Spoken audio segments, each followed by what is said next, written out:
The story began in a church where people had gathered. The priest announced that he would reveal the results of the skill appraisal. Claus Nolder knelt at the front as he listened to the priest declare that his skill was auto mode. The people murmured in confusion, unable to understand what the skill was. A man noted that such a skill had never been seen before. The murmurs continued as people discussed how Claus' skill was exceptionally rare and that he was the first person ever to possess it. Some believed he should absolutely join the Knight Order, while others thought he should instead join the Capital City Guild because they would certainly accept him. Claus believed his skill was unique, possessed a huge variety of abilities, and had the potential to develop into something strong or even mighty. He wondered if this meant his path toward becoming a star adventurer had finally opened. Back in the present, within the misty forest, Claus looked around as he recalled that those had once been his thoughts. 3 years had passed since then. Claus Nolder was now 18 years old and currently level 10. He reflected on what auto mode actually was. At skill level 1, auto return automatically returned him home from fields, dungeons, or anywhere else. Its only purpose was taking him home. At skill level 2, auto travel automatically transported him to any place he had previously visited. Although convenient, it only worked on locations he already knew and nowhere else. Because of that, Claus had remained a low-rank adventurer for the past 3 years. He recalled how his party members had grown tired of him and questioned how much longer he intended to leech off the party like a parasite. In his memory, the silhouette of a man cleaning his sword smirked as the subject came up again. The man insisted they could not simply dismiss Claus because he had to resign on his own, otherwise people would assume the man was poor at scouting party members. Another adventurer suggested making Claus resign himself, reasoning that no one would stop him anyway. Hearing his party members speak about him that way brought tears to Claus' eyes as they continued laughing at him. Back in the present, Claus shifted his attention to the last hobgoblin. He successfully sliced it in half until only the field boss hobgoblin remained, groaning fiercely at him. Claus raised his sword against the boss and resolved to finish both the battle and the quest. Gritting his teeth, he reflected that he had left the party, started taking solo subjugation quests, and had continued his adventure alone for the past 3 years.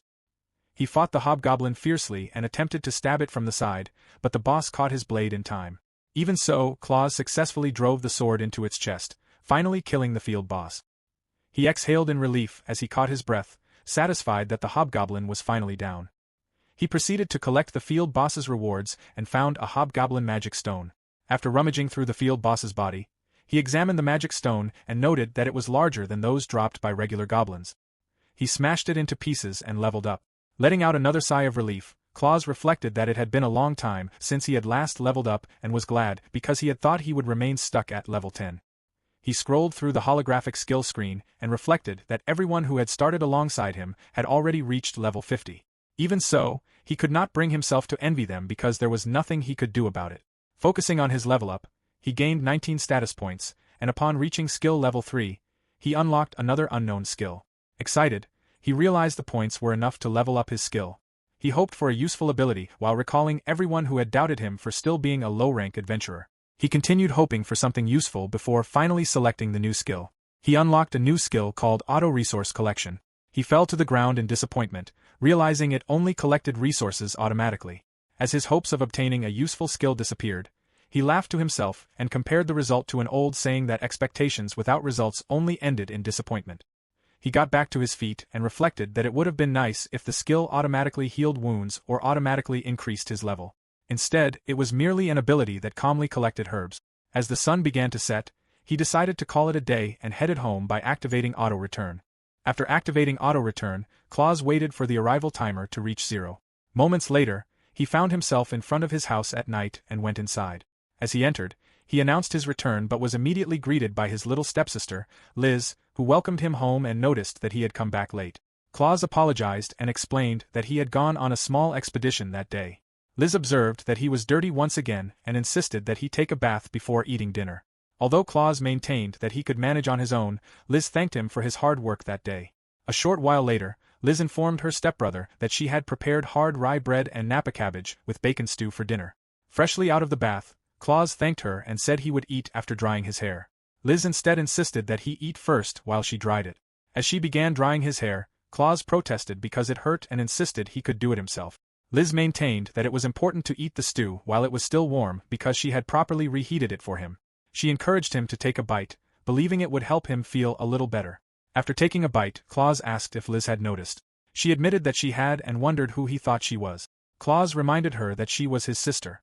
Liz asked whether it was about his work as an adventurer, and Claus confirmed that it was. She then asked if his unique skill had ranked up. Claus answered that it had before apologizing, leaving Liz confused about why he felt the need to apologize. Claus admitted that he had not earned much money and had only continued causing trouble for her. He reflected that her father had never returned from battle and that his own foolish father, who had taken Liz in, had also gone missing. Because of that, he believed it was his responsibility to support the two of them. Seeing how distressed Claus was, Liz hugged him from behind. Caught off guard, Claus wondered if this was supposed to make him feel better and awkwardly remarked that using his sister's breasts for comfort was going too far, but Liz insisted that he had completely misunderstood. She reminded him that she was still a minor and therefore unable to work, claiming that she was the one causing him trouble instead. She firmly told him never to say such things again. Liz comforted him by telling him not to worry too much about his skill, noting that it had never been particularly useful in the first place.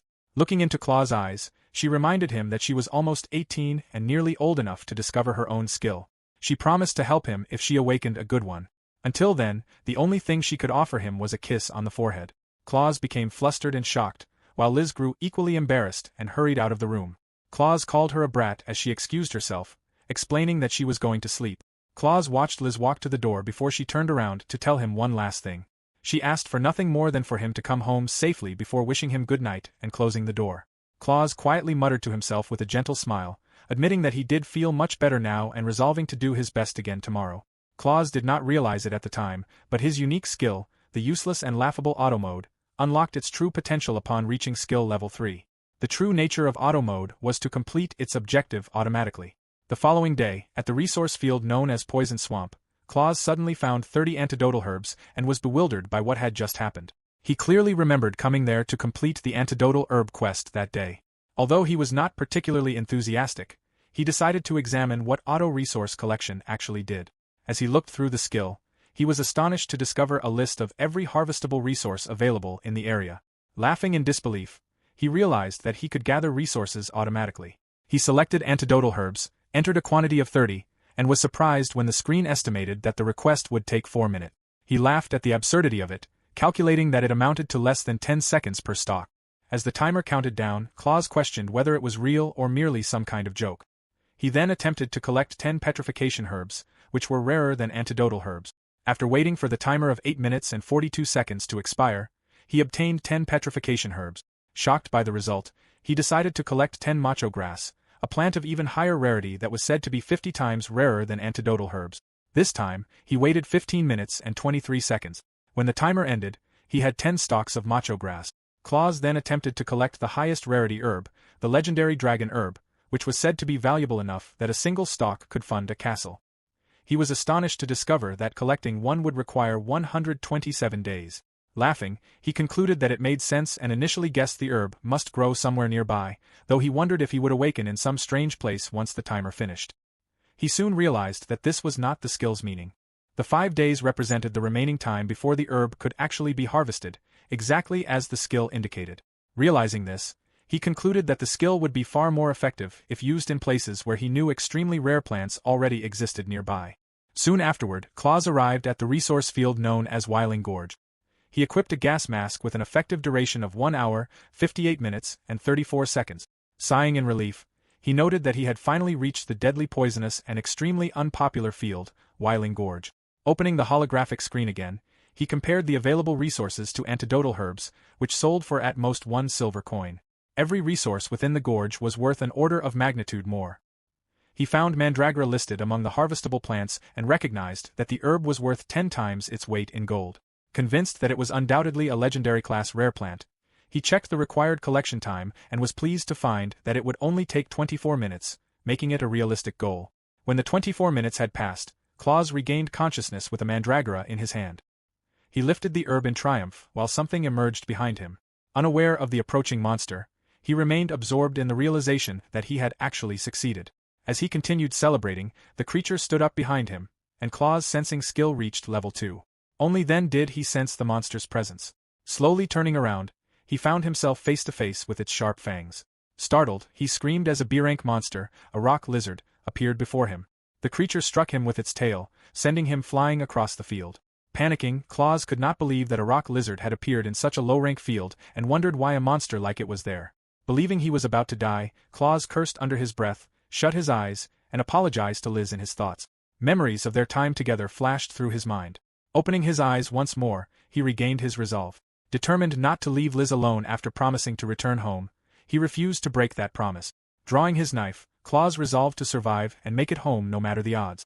As he prepared to fight while thinking of Liz waiting for him, the rock lizard unexpectedly became frightened of him and turned its head away. Claus watched in astonishment as the monster trembled and drooled before realizing that the cause was the mandragora. He held the mandragora closer to the rock lizard, causing it to cower even more. Understanding what was happening, he activated auto-resource collection to harvest another mandragora.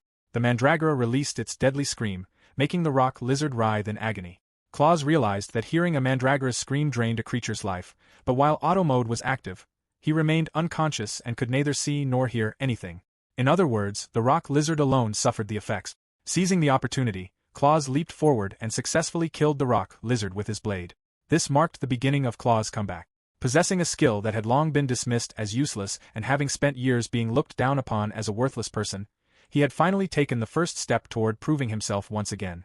Back at their home, Liz happily hung clothes beneath the bright sun as Claus returned carrying the rock lizard over his shoulder and a bag filled with high-ranking herbs. Spotting him from a distance, Liz warmly welcomed him home. Chapter 2 began at the Adventurer Guild headquarters. A woman stretched her arms before adjusting her glasses. She was the receptionist, Tranche. She encouraged everyone to do their best that day, but the other receptionists responded sluggishly. Tranche reminded them that receptionists were the face of the guild and should always remain prim and proper. One receptionist complained that they were exhausted because they constantly worked overtime and had nearly pulled an all-nighter. Another receptionist agreed that it was true.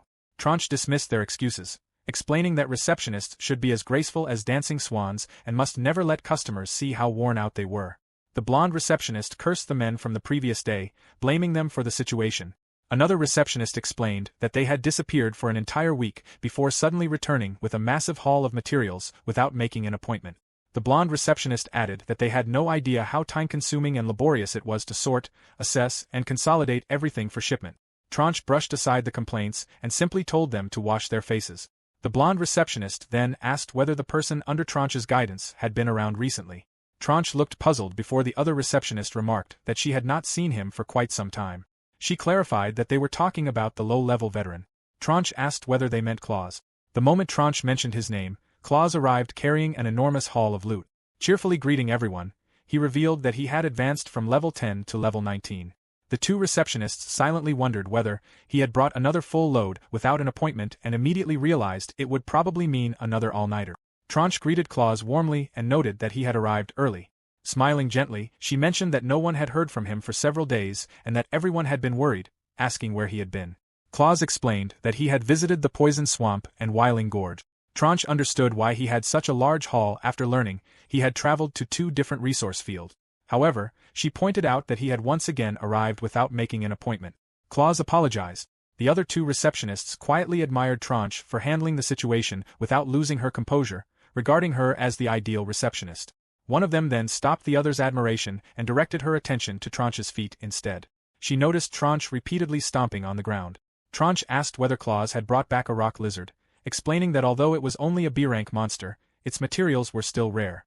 Storage space had to be secured, an expert had to be scheduled to carve it, and numerous other preparations needed to be arranged beforehand. The other receptionist realized Tranche was venting her frustration through the repeated stomping.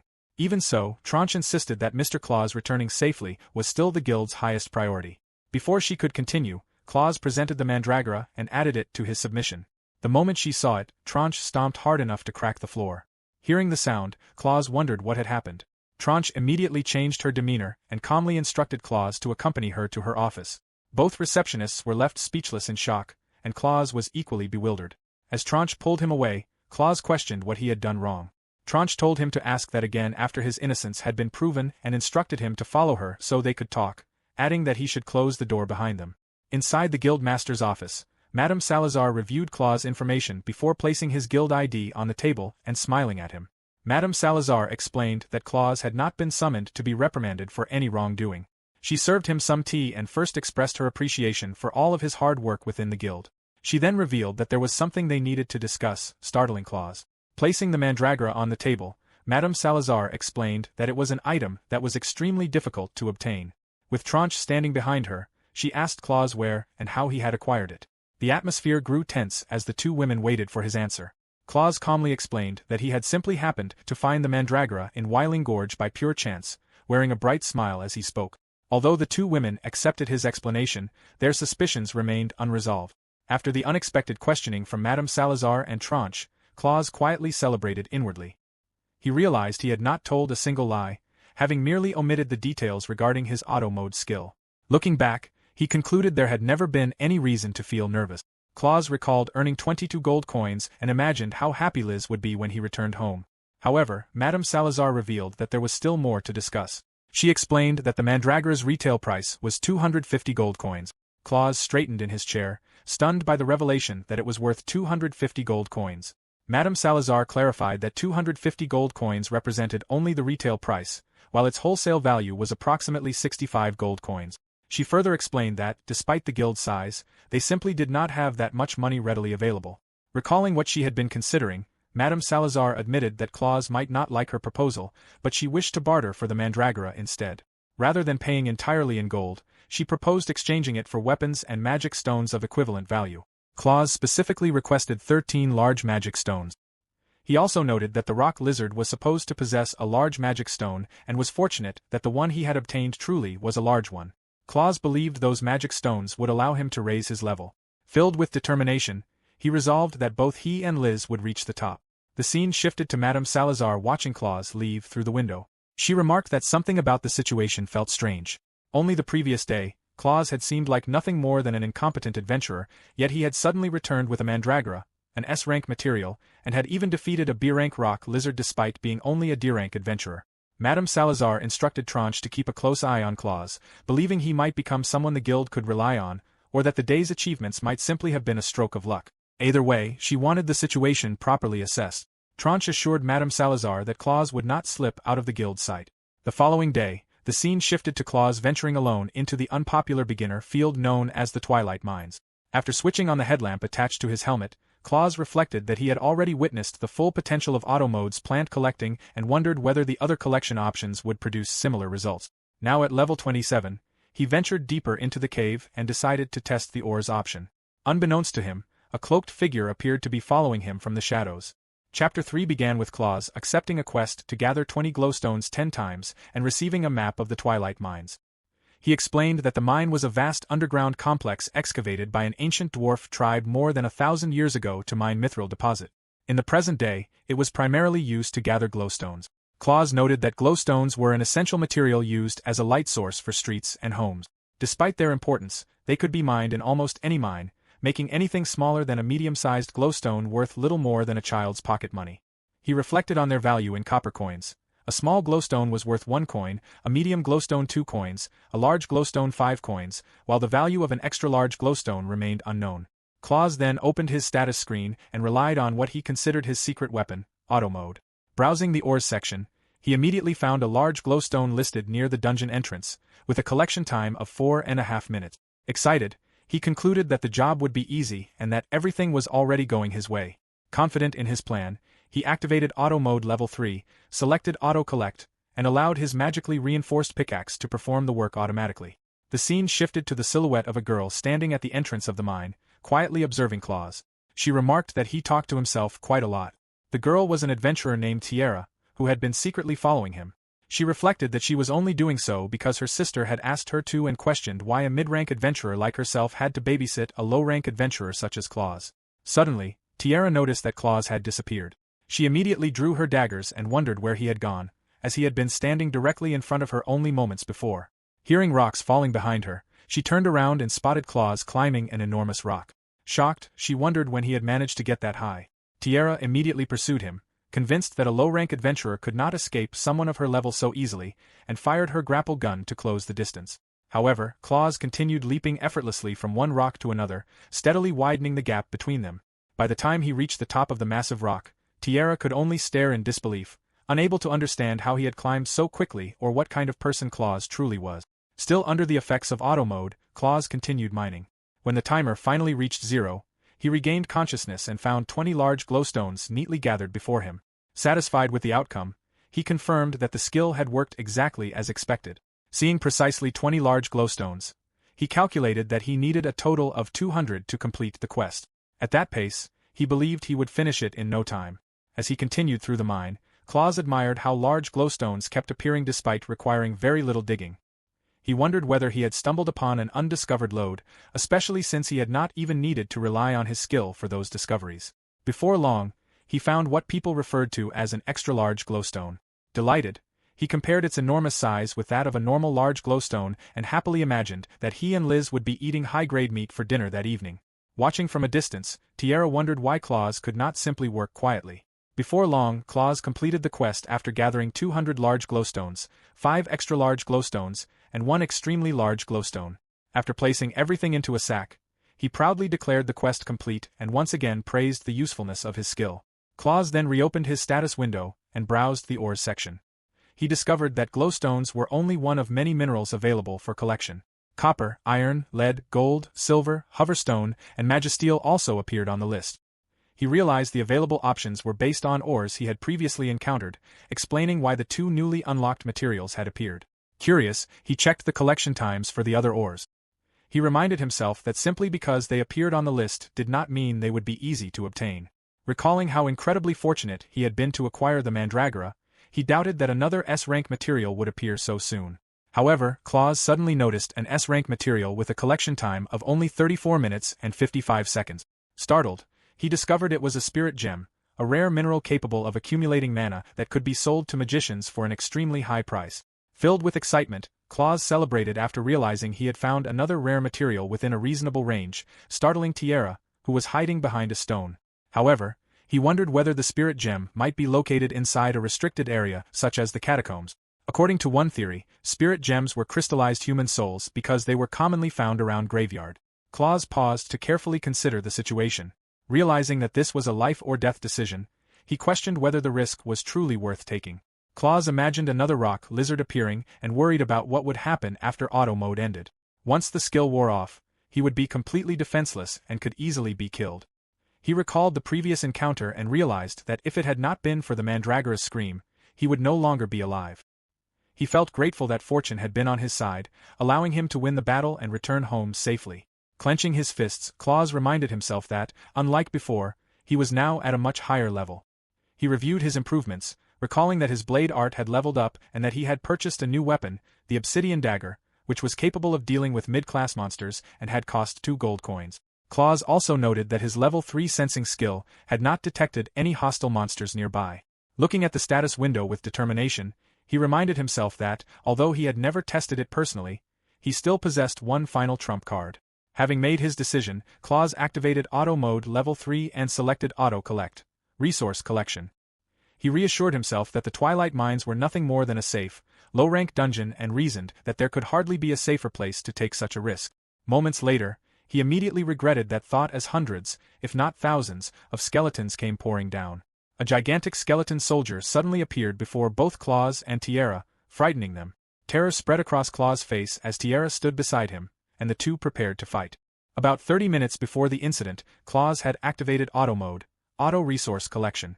The countdown began at 34 minutes and continued until it reached 0. When Claus opened his eyes, the spirit gem was already in his hand. His eyes widened as he stared at the precious mineral before jumping in excitement after realizing he had successfully obtained it. In his excitement, however, he failed to notice that he was standing among scattered skeleton bones. After stepping on one of them, he immediately sensed that something was wrong and wondered where he was. Looking up, Claus found rows of skeletal remains surrounding him. He quickly recalled the legends and realized this might be the fabled ancient dwarf hidden catacomb, a place occasionally discovered within old mines. Claus reached into his pocket and pulled out an extra-large glowstone to use as a substitute lantern. He wondered which wall he must have broken through to end up in such a creepy place. Checking his system window, he noticed that auto-return displayed the remaining time before he would return home, showing 6 hours, 45 minutes, and 33 seconds.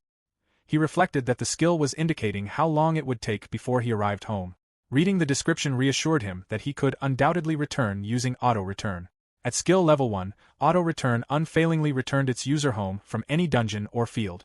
Claus hesitated over whether he should activate the skill since returning home was only one step away. Another thought immediately crossed his mind. He imagined arriving home with a spirit gem only to be questioned by Madame Salazar and Tranche. In his imagination, Madame Salazar demanded to know where he had obtained it. Claus pictured himself hesitantly replying that he had found it somewhere around the Twilight Mines, while Madame Salazar and Tranche merely smiled in response. Although auto-return would certainly take him home, he realized he had absolutely no idea how or where he had reached the spirit gem in the first place. The longer he thought about it, the more convinced he became that it would be impossible to explain everything without mentioning auto mode. As a result, Claus decided that his only option was to leave the area on foot. Even so, he was relieved that the place was merely a creepy underground graveyard. He reflected that if the graveyard had somehow become a dungeon, he would have awakened surrounded by countless skeletons and wraiths. As Claus walked through the underground passage, he considered that although auto mode was an incredibly convenient skill, ending up somewhere like this remained dangerous. While exploring, Claus noticed a dagger lying nearby and raised the glowstone lantern toward it. As the light illuminated the corner, he suddenly spotted Tiara hiding there. Both of them screamed in shock at the unexpected encounter. Claus instinctively raised the glowstone in front of himself as though shielding against a ghost, convinced for a moment that he had seen one. Tiara looked around in confusion before becoming irritated after realizing that Claus had mistaken her for a ghost despite her considering herself a beautiful girl. Before either of them could react any further, Tiara suddenly froze after noticing a skeleton knight preparing to attack. She recovered just in time and immediately warned Claus of the incoming danger. Both of them tumbled across the ground before looking up at the skeleton knight. The skeleton knight opened its mouth fiercely as terror spread across their faces, prompting them to flee for their lives. As they ran, Claus began tearing up. While escaping, he wondered what the giant skeleton was. Tiara explained that it was not merely a giant skeleton or some low-rank monster but a mid-rank skeleton knight. She recalled that the skeleton knight was an undead monster that inhabited the deepest area of the dungeon as the guardian of the graveyard. It was known for its powerful equipment, which it used to tear apart its enemies. Tiara admitted that it was an exceptionally strong monster and that even she struggled to fight it. Claus thanked Tiara for the explanation before wondering who she was. Tiara gritted her teeth, realizing that her identity was about to be revealed. Meanwhile, Claus quietly observed her appearance, noticing her long pointed ears, tan skin, and that she was a dark elf. She appeared to be around the same age as Liz, and he also noticed that she had a similarly petite figure. Without warning, Tiara punched Claus while they continued running. She introduced herself and admonished him for referring to people by their race, explaining that it was rude. She also accused him of staring at her with inappropriate eyes. Claus immediately denied the accusation, insisting that he had not been staring at her at all. The skeleton knight continued pursuing them as they rounded another corner. Claus looked back and realized it was still following them. Wondering what the monster actually was and where it had come from, he voiced his thoughts aloud. Tiara responded by questioning how she could possibly know the answers. Claus insisted that the skeleton knight had suddenly attacked him without any warning. Before the conversation could continue, the two of them reached a dead end. The skeleton knight appeared behind Claus and swung its enormous sword. Just before the blade struck, Tiara leaped forward and shoved Claus out of the way. Claus crashed onto the ground while Tiara intercepted the skeleton knight's attack with her own weapon. As she struggled to stop the blow, Tiara questioned whether the skeleton knight was truly only a mid-rank monster. Claus anxiously called out her name. Without taking her eyes off the enemy, Tiara told Claus not to worry about her and urged him to leave. She insisted that she would hold the monster back and ordered him to escape. Claus gritted his teeth and ran. As he fled, countless thoughts raced through his mind. He wondered what a mere D-rank adventurer could possibly accomplish against a monster like the skeleton knight. At that moment, thoughts of Liz filled his mind. His footsteps gradually slowed before he suddenly turned around and rushed back toward the skeleton knight. While Tiara continued blocking the skeleton knight's attacks, Claus charged back into the battle. Approaching from behind, he raised his axe and slammed it down onto the monster's head. The strike landed cleanly, yet the skeleton knight remained completely unharmed. In response, it unleashed a powerful shield bash that sent both Tiara and Claus flying. Tiara crashed into a large rock, while Claus slammed into the ground. Coughing up blood, Tiara looked toward Claus and wondered why he had not run away.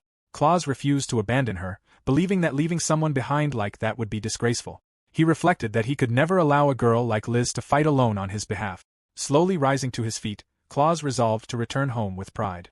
Facing the skeleton knight, Claus braced himself and acknowledged that he had never attempted what he was about to do and had no idea what would happen. He recalled reviewing his system earlier that morning after leveling up with magic stones. At the time, he had believed the newly unlocked skill should remain sealed because it sounded too dangerous. Now, with no other options left, Claus activated his new ability, Auto Mode Skill Level 4, Auto Battle. Chapter 5 begins by explaining the progression of the auto skills. At Skill Level 1, Auto Return automatically returns the user home from any field or dungeon without fail. At skill level 2, auto travel automatically transports the user to any field or dungeon previously visited without fail. At skill level 3, auto resource collection automatically gathers resource materials without fail. Finally, at skill level 4, auto battle automatically fights enemies without fail. The story then returns to the present as Claus opens the auto battle skill menu. The system displays the target as the Skeleton Knight, with a completion time of 13 minutes and 21 seconds. After seeing the timer, Claus smirks, thinking that it only takes 13 minutes for a D-rank adventurer like himself to defeat a mid-rank monster like the Skeleton Knight. Tiara urgently calls for Claus to run away. Instead, Claus points at the Skeleton Knight and taunts it, challenging it to take his attacks while calling it a bone shit. Auto mode skill level 4, Auto Battle, is activated. The moment Claus presses the system button, his eyes slowly begin to close as the countdown starts, ticking from 13 minutes and 21 seconds to 13 minutes and 20 seconds.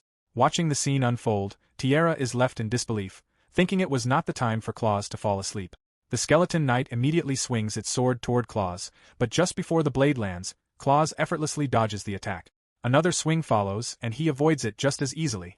Attack after attack comes from the Skeleton Knight, yet Claus flawlessly evades every single strike.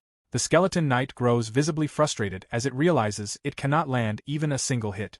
Seeing the monster become even more enraged, Tiara calls Claus an idiot and wonders why he would make it even angrier. As the Skeleton Knight continues stabbing the floor, Tiara has already assumed Claus will be minced to pieces. She instinctively closes her eyes, only to open them moments later and witness Claus rolling to the side, narrowly avoiding another slash. Claus immediately springs back onto his feet, escaping yet another attack. Tiara's eyes widen in complete disbelief as she realizes Claus is still alive. She wonders if Claus intentionally provoked the Skeleton Knight into making large swinging attacks, but she cannot understand what he plans to accomplish while carrying nothing but a shovel and a pickaxe. Without warning, Claus suddenly launches a swift counterattack. He strikes the Skeleton Knight squarely on the head, and Tiara watches in complete shock as its helmet crashes to the floor. Claus immediately follows with another strike that cracks the Skeleton Knight's exposed skull. Completely dumbfounded, Tiara wonders what kind of person Claus really is. The Skeleton Knight turns toward Claus and retaliates with another series of attacks, but Claus calmly dodges every swing. Seizing another opening, Claus delivers a clean strike that chops off the Skeleton Knight's arm, causing its sword to fall to the ground. As Claus continues avoiding every attack with effortless movements, Tiara can hardly believe what she is witnessing. She can only stare in disbelief and wonder what kind of adventurer he truly is. Claus then lands gracefully on the handle of his shovel, but the remaining time until completion is still 7 minutes and 42 seconds. Chapter 6 begins at the Adventurer Guild. At the reception desk, Tranche is left in complete shock after seeing a spirit gem wrapped in cloth. She stomps her foot so hard that a crack forms in front of the counter before immediately asking if it is really a spirit gem. Claus is caught off guard by her reaction as nearby adventurers turn their attention toward them. Embarrassed, he asks Tranche to lower her voice. Tranche can hardly believe what is before her eyes, a spirit gem. Before she can say another word, Claus quickly covers her mouth and whispers for her to stop shouting before everyone hears.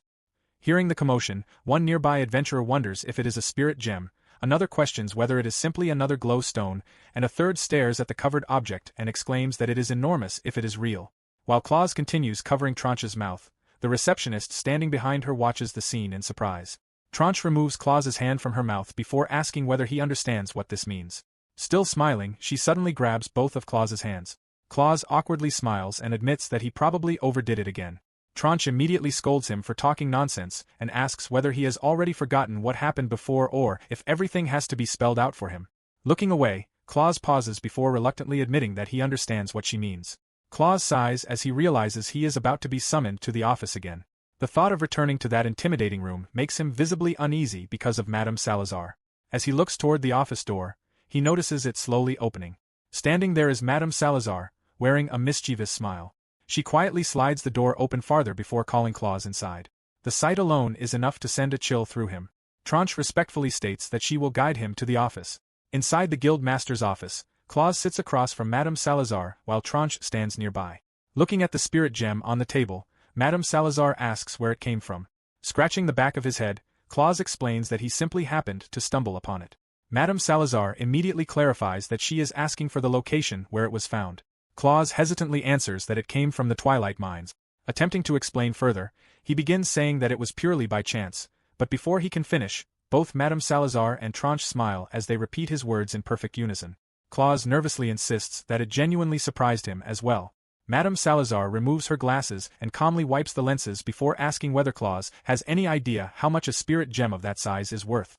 Caught off guard, Claus cautiously guesses that it might be worth around 1 gold coin, adding that spirit gems are used to craft high-grade magician staff. His answer is confirmed, prompting Tranche to explain that even a spirit gem the size of a fingertip is already worth 1 gold coin. Madame Salazar assumes Claus already knows the tale of a group of heroes defeating the evil dragon, the picture story about the great magician who accompanied a hero from a certain country. Claus nods, explaining that he knows the story and that it is actually based on a historical event. He adds that the spirit gem at the tip of the great magician's staff was a super rare spirit gem the size of a fist.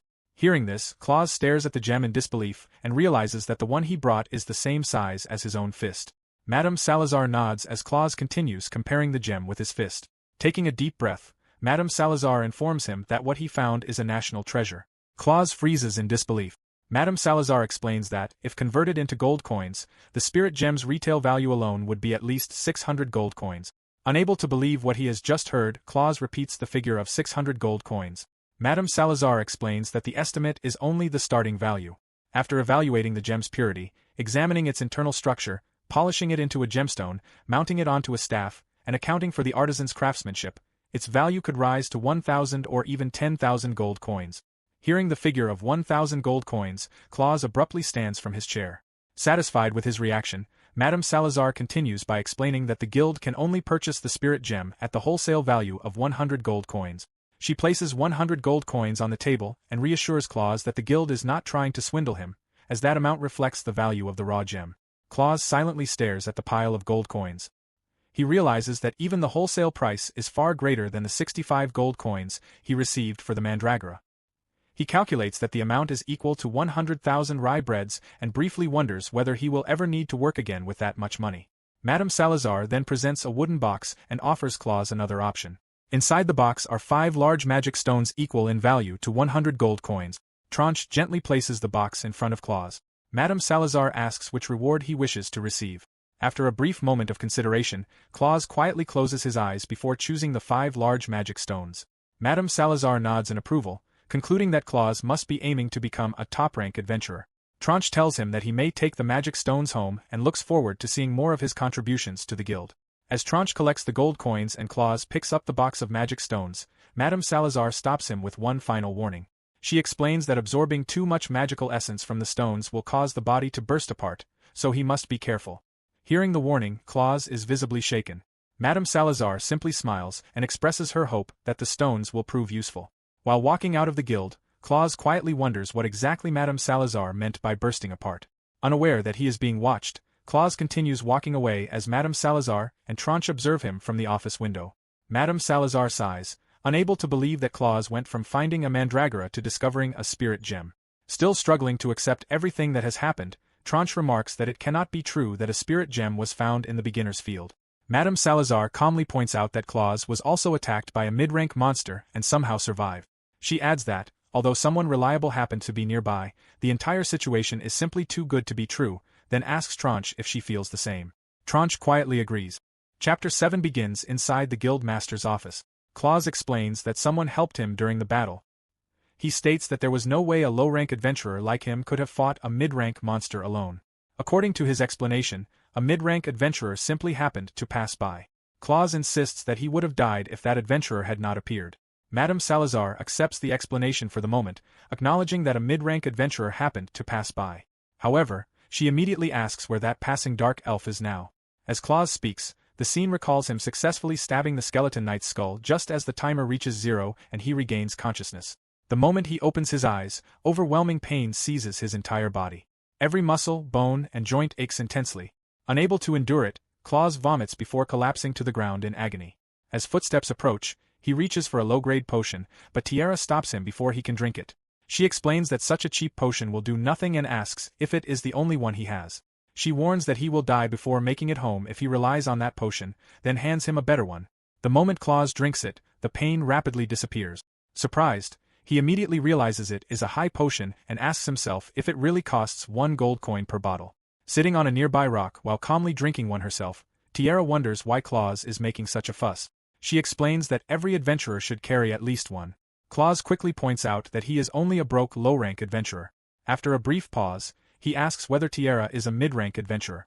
Smiling proudly, Tiara confirms that she is and adds that she is also a veteran. Curious, Claus asks what a veteran like her is doing in a beginner's field that even beginners do not visit. The question immediately catches Tiara off guard. Unable to admit that she was secretly assigned to monitor Claus, she tries to hide her panic by suddenly claiming that she has just remembered an important appointment with someone in that very place. Without waiting for another question, she hurriedly says goodbye and runs away.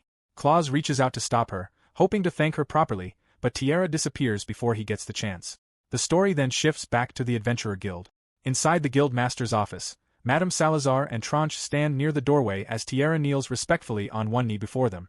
Madame Salazar looks down at Tiara and asks whether she wishes to correct herself, admitting that she had expected much more from her. Avoiding Madame Salazar's gaze, Tiara apologizes and admits that she has no excuse. She explains that while tracking Claus through the mine, he suddenly began acting strangely, and before she understood what was happening, a skeleton knight unexpectedly appeared. Madame Salazar dismisses the explanation, asking whether that means Tiara can simply blow her cover and allow herself to be seen by the target. Tiara apologizes once again. Madame Salazar remarks that there is at least a silver lining, as Tiara succeeded in saving Claus's life by helping him during the fight. She states that this good deed will cancel out her mistakes this time, but firmly warns that there will not be another next time. Tiara hesitates before speaking. Noticing her hesitation, Madame Salazar asks if there is something else she wishes to say. Tiara respectfully replies that Madame Salazar has misunderstood what happened. Tranche turns toward Tiara as she continues. Tiara explains that she was not the one who defeated the skeleton knight. Madame Salazar slowly turns around and asks Tiara to explain herself. She questions whether Tiara is claiming that a low-rank adventurer made the greatest contribution in defeating a mid-rank skeleton knight. Tiara immediately denies even that. The scene recalls Claus standing alone before the skeleton knight. He calmly gestures for the monster to approach. The moment it attacks, Claus effortlessly dodges the strike. Using the handle of his shovel as a foothold, he launches himself upward and smashes the skeleton knight beneath the chin. Without giving it time to recover, he strikes the exact same spot with his pickaxe before slamming the monster to the ground with his shovel. Pinning it in place, Claus repeatedly drives his dagger into the weakened point before using the shovel to completely shatter the skeleton knight's skull. Tiara admits that Claus had already overwhelmed the monster and defeated it by himself before she even understood what had happened. Madame Salazar remains silent for a long moment before turning toward the window. Without looking back, she quietly remarks that the situation is truly unfortunate because she had expected better from Tiara. Still kneeling, Tiara desperately insists that everything she said is the truth. She admits that she still cannot understand what happened herself, but Claus truly defeated the skeleton knight by himself. Madame Salazar finally turns back and summarizes Tiara's report, asking whether she is truly claiming that a low-rank adventurer defeated a mid-rank skeleton knight entirely by himself. Tiara swears that it is the truth. Before Madame Salazar can respond, Tranche, baffled by the report, informs them that it is still inaccurate. According to the preliminary report regarding the loot clause submitted, the monster was not actually a skeleton knight but a skeleton general. In other words, it was a high-rank monster. Tranche adds that this also explains why even Tiara struggled against it. The revelation leaves Madame Salazar, Tranche, and Tiara completely speechless as the realization slowly sinks in. If that is true, then Claus defeated a high-rank monster by himself. They are left wondering in confusion what Claus truly is as the scene shifts to him happily strolling through the marketplace, enjoying the rewards from that day's adventure. At the same time, back inside the Adventurer Guild, Tiara continues enduring Madame Salazar's and Tranche's relentless questioning as they press her for a more detailed explanation, but Tiara maintains that it is impossible because she cannot make head nor tail of Claus. Chapter 8 begins with an inventory logbook. A certain month, certain day. Counted by Tranche. Collector, Claus Nolder, age 18, D-rank adventurer of the guild. Collection location, Misty Forest. Collected items. Subjugation proofs. Goblin leader ear, 23 pieces. Goblin chief ear, 5 pieces. Goblin ear, 224 pieces. Hobgoblin ear, 1 piece. Kobold soldier fang, 22 pieces. Kobold boss fang, 7 pieces. Kobold fang, 389 pieces. Green slime nucleus fragment, 21 pieces. Lesser treant sprout, 1 piece. Looted items, equipment. Poor man's dagger, 100. Poor man's hatchet, 5. Poor man's club, 1. Poor man's short spear, 10. Poor man's round shield, 20. Poor man's long sword, 20. Looted items, materials. Lesser treant aromatic wood, 1. Looted items, magic stones. Magic stone small, 103. Red magic stone small, 15. Blue magic stone small, 10. Green magic stone small, 6. Yellow magic stone small, 4. Rainbow magic stone extra small, 1. As the guild staff finish counting the loot, irritation spreads across the room. Tranche, in particular, becomes so frustrated that the pencil in her hand snaps in half as she remarks that the amount is enormous. The final total comes to 26 gold coins, 130 silver coins, and 70 copper coins. Claus smiles as he listens to Tranche read the final total and happily realizes that it is a lot of money. While Claus scratches the back of his head, the receptionist standing behind Tranche quietly radiates an intimidating aura. Several days have passed since Claus awakened the auto mode skill, and his everyday life has completely changed. Other adventurers turn their attention toward the reception desk as Tranche raises a suggestion regarding the amount of loot he keeps submitting. Through gritted teeth, she asks whether carrying such enormous amounts of loot back every single time is not troublesome, especially for someone working alone. Claus gratefully thanks Tranche for her concern before cheerfully insisting that it is nowhere near as difficult as it looks. Giving a confident thumbs up, he proudly declares that it is easy. The two receptionists standing behind Tranche immediately burst into tears. One concludes that Claus is unbelievably dense, while the other agrees that he is completely oblivious.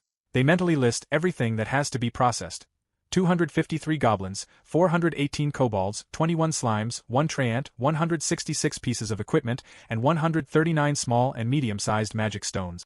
As tears continue streaming down their faces, they silently lament the exhausting work of checking, assessing, sorting, and auditing every single item Claus brings back at once. Completely unaware of their suffering, Claus waves goodbye with a smile and leaves the Adventurer Guild, intending to see them again next time. The three receptionists remain behind in complete despair. As Claus walks outside the guild, he reflects that everything has become a cakewalk. Auto battle, the skill that saved his life the other day, has now become his secret weapon. Even so, he realizes the skill still carries significant risk. Although it allows him to defeat higher-ranking monsters, he wonders what would happen if he faced multiple enemies or more than one species at the same time. Concluding that he needs to resolve this issue, he heads to the beginner's field in the Misty Forest, where only weak monsters can be found. Now at level 38, Claus Nolder proudly looks around the familiar forest and concludes that it is the perfect place to verify the skill because he knows the field like the back of his hand. The monsters found there include slimes, kobolds, goblins, and hobgoblins. He reasons that, even if something goes wrong, there should not be any powerful monsters like the Skeleton General. After confirming that everything is ready, Claus activates Auto Mode, Skill Level 4, Auto Battle. The instant the skill activates, Claus's eyes slowly close. When the timer reaches 0, the result is a complete sweep. On that day, every trace of monsters in the Misty Forest is completely erased. Despite defeating everything, Claus emerges without a single injury. Looking around, he reflects that this must be what it feels like to completely clear a dungeon with his own skill, even though the monsters will eventually respawn. After a boss is defeated, a dungeon or field is purified and disappears for a time until miasma gradually accumulates again, turning the place back into a dungeon and resurrecting the monsters. After using the skill multiple times, Claus realizes that it has never gone rogue even once. Observing the aftermath, he concludes that auto battle may be even more absurd than he first thought. So far, it has successfully defeated every low-rank monster it has encountered. Based on that observation, he begins to wonder whether the skill could also defeat every high-rank monster. However, Claus quickly reminds himself that the skill is not without weaknesses. With a confident smile, he identifies two of them, the cooldown time and unknown enemies. The first weakness is the cooldown period, the interval that must pass before a skill can be used again. This makes continuous use of the skill impossible. Auto battle cannot be activated again until 1 minute has passed, meaning Claus must wait 1 minute before activating another skill after the previous one ends. For example, if auto resource collection finishes and Claus suddenly finds himself holding a monster egg while an enormous monster appears in front of him, immediately switching to auto battle would be impossible because the cooldown has not yet expired. Likewise, he would be unable to use auto return to escape until the 1 minute cooldown ends. The second weakness involves unknown enemies. Although auto battle can automatically defeat enemies without fail, Claus realizes that it cannot be used against monsters he has never fought before. He recalls his encounter with the Skeleton General and realizes that he must at least land a hit on an unfamiliar enemy before the skill can be used against it. Even so, he smiles, concluding that aside from those weaknesses, auto battle is a reliable trump card for reaching the top. Chapter 9 begins in the middle of the night outside Claus and Liz's house. Standing at the front door, Claus lets out a sigh and reflects that he became so absorbed in verifying his skill that he came home late. He wonders whether Liz has already eaten dinner. As Claus opens the door and begins apologizing for being late, a spatula suddenly flies toward him and smacks him on the head. The spatula bounces back and Liz catches it with ease. Liz angrily scolds Claus for being late. Liz, his 14-year-old younger sister, pouts in frustration and complains that Claus promised to come home early that day. As punishment, she declares that he will be eating cold soup for dinner. Claus hurriedly apologizes and begs her to at least hear his explanation first, but Liz immediately brushes him off, insisting that she does not care. Claus explains that he simply became immersed in something and did not realize it had already become dark. Liz complains that he always uses the same excuse, though Claus quickly denies it. Liz eventually sighs and admits that she already knows Claus is happy because his skill is improving, but she no longer cares about that if he keeps ignoring his surroundings and comes home heavily injured. Looking at Liz, Claus realizes she is referring to the injuries he suffered while fighting the skeleton general. The scene briefly flashes back to the previous day. After Claus returned home from the battle, Liz noticed several bruises all over his body while checking on him. Claus had believed that the high potion he received from Tierra would heal all of his wounds, but fresh bruises still remained beneath his clothes, and Liz scolded him after discovering them. Letting out a quiet sigh, Claus realizes that ever since that incident, his sister has become something of a bundle of nerve. Returning to the present, Claus sincerely apologizes and admits that he was wrong. He insists that he did not do anything dangerous before asking whether there is anything Liz wants. Liz immediately accuses Claus of trying to bribe her by buying her things. After a brief pause, however, she admits that, if he insists, she would like a brand new cookware set, specifically the Supreme Mithril one. Claus asks if she is referring to the cookware they saw in town that was priced in gold coins. Liz smirks, pleased that he remembers it, and Claus agrees to buy it for her. He then recalls asking what the use of a mithril pot was and sarcastically wondering if it was meant for cooking a dragon, laughing at the thought. Curious, Claus jokingly wonders whether Liz intends to cook a dragon after all. Liz immediately glares at him before calmly revealing that the thing she wants to cook is not a dragon but Claus himself. Claus freezes in shock.